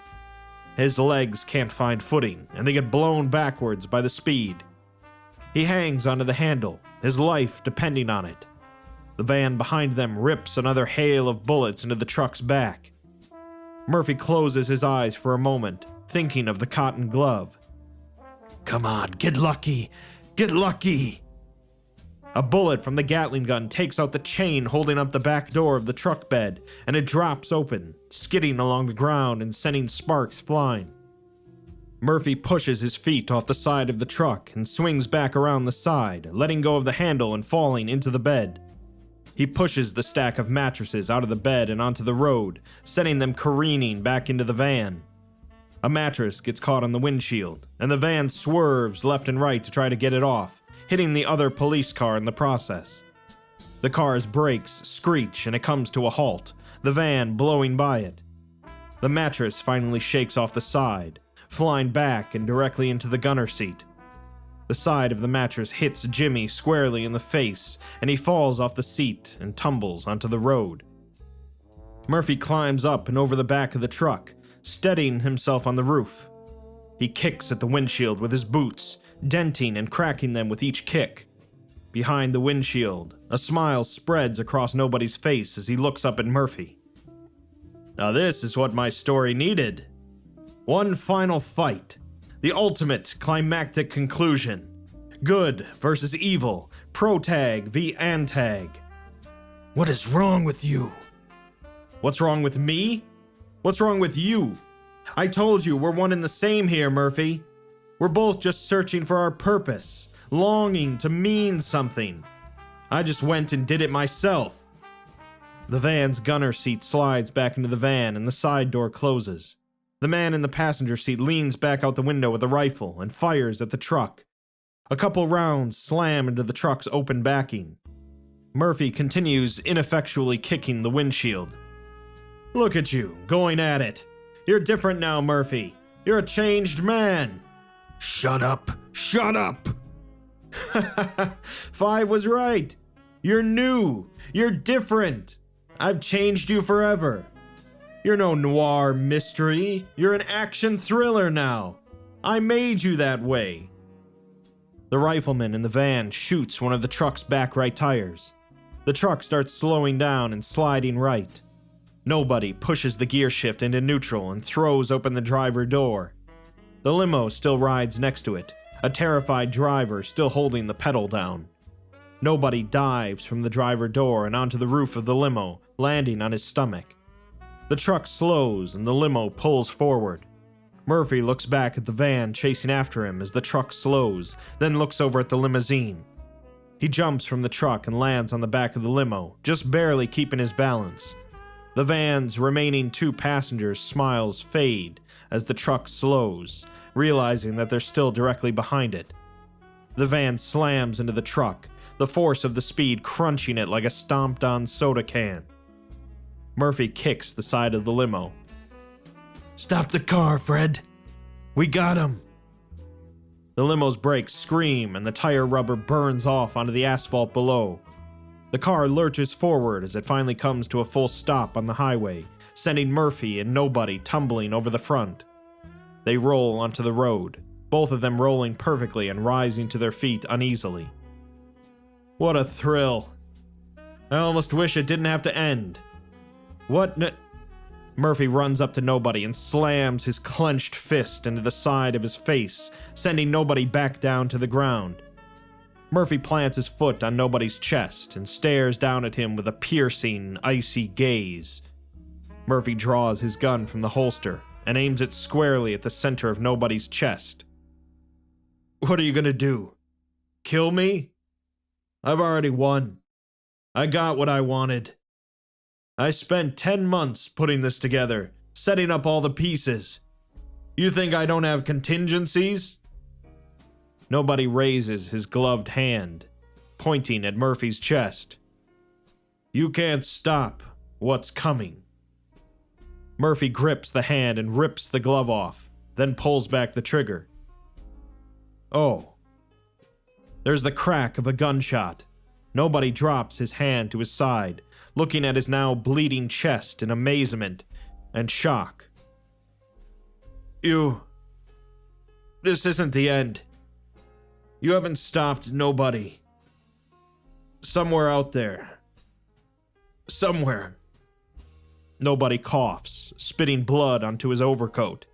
He struggles to speak, speech slowly becoming gargled.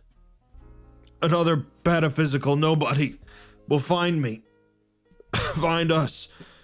They'll feel that twinge of meaning again. Haven't stopped Nobody. Who do you even think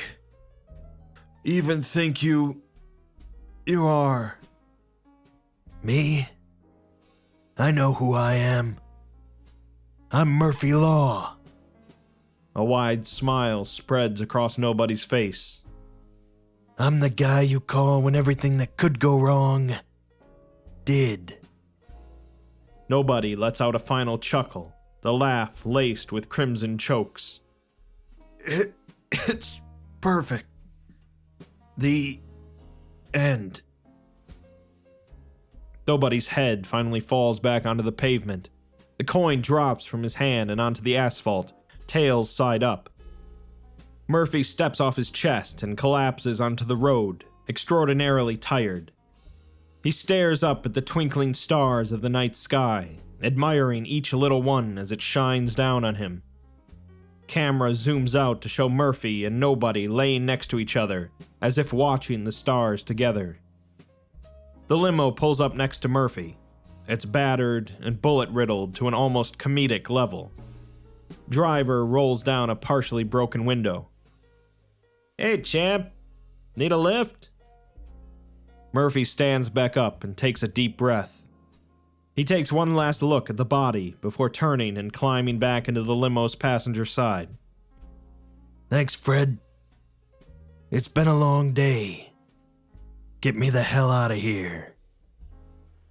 The limo slowly pulls away from the body, chugging off over the horizon. Fade to black. Back in the real world, Director O'Leary calls up Robinson and says that he sent off those weird addendums to info hazards. To make a long story short, none of them should have seen those, and both he and Robinson are getting scheduled for amnestics in a couple of days. The amnestics department is getting a lot of people in, actually. After a few moments of silence, O'Leary says that it's probably okay for them to read those addendums now, since they're getting wiped anyways. Robinson says he can feel free, but for him, he's not going to look. O'Leary tells him that the O5s have an extra note that they'd like him to add to 7043, and then he can send over the final version.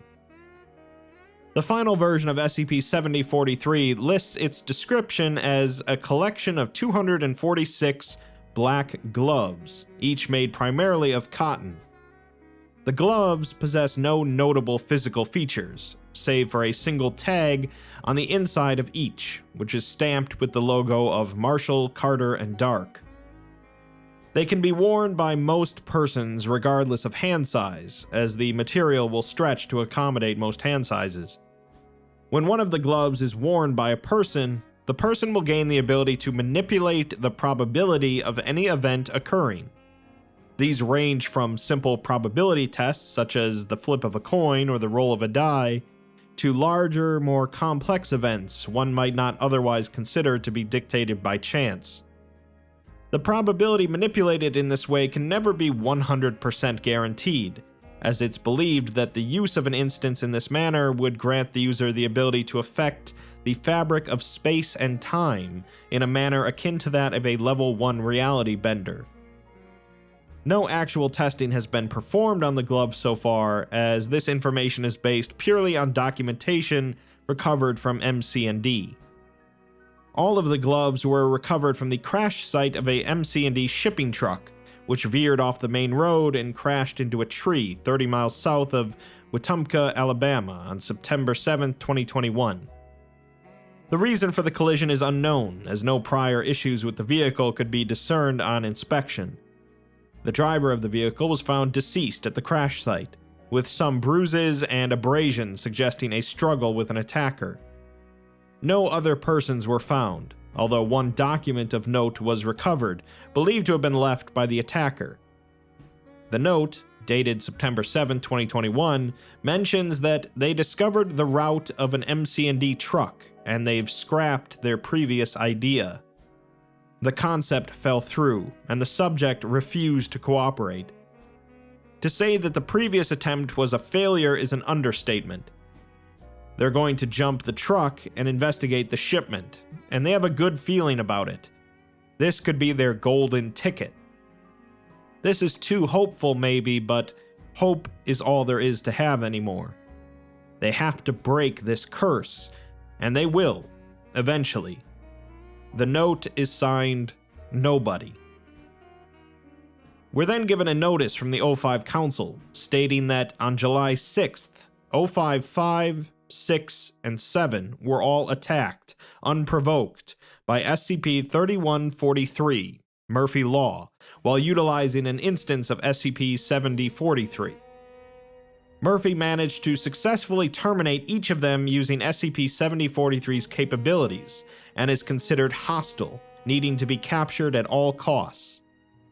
This is to be considered a high-level priority by all MTF units, and an investigation regarding methods of capture and containment is to be opened by the Site-19 Investigative Department ASAP. They wish the 305 members good fortune in the afterlife, and hope that Murphy Law is brought to justice and containment swiftly and mercilessly. Finally, we're given another phone transcript between O'Leary and Robinson. They seem to be using burner phones, although Robinson is confused about what exactly is going on. O'Leary is clearly worried about the Foundation tracking him, and asks Robinson if he read the latest update to SCP-7043. Robinson did, as he had to add it to the document, but he's pretty shaken up by all this, with the secrecy they're doing not helping. O'Leary says that he read through all of the addendums that Robinson had said just appeared out of nowhere, and none of what the O5s say happened is true. Murphy Law didn't kill any of the O5s. It was their writer, and nobody. O'Leary is interrupted by his door being broken in, and his line goes silent. Robinson only takes this to be a crappy prank, and hangs up. With that, the MONTAUK FALCON comes to a conclusion. Murphy Law managed to make it out relatively unscathed, although he's now got the entire Foundation chasing after him. What began as a straightforward murder investigation spiraled into a complex web of deceit and mystery, all orchestrated by nobody after he jumped up a narrative layer and saw the SCP wiki and how much people liked reading about him as well as mysteries. Murphy Law, being a pataphysical construct himself, has his advantages and disadvantages in situations like this, but his capabilities in bending the narrative around him seem to be weakening. Not only was he operating in the real world instead of transforming it into a noir film, he also slipped out of existence for a bit as the writer took over. This surely isn't the last we'll see of Murphy Law, though, because as long as he's got his gun, his fists, and his grit, trouble will keep calling his name.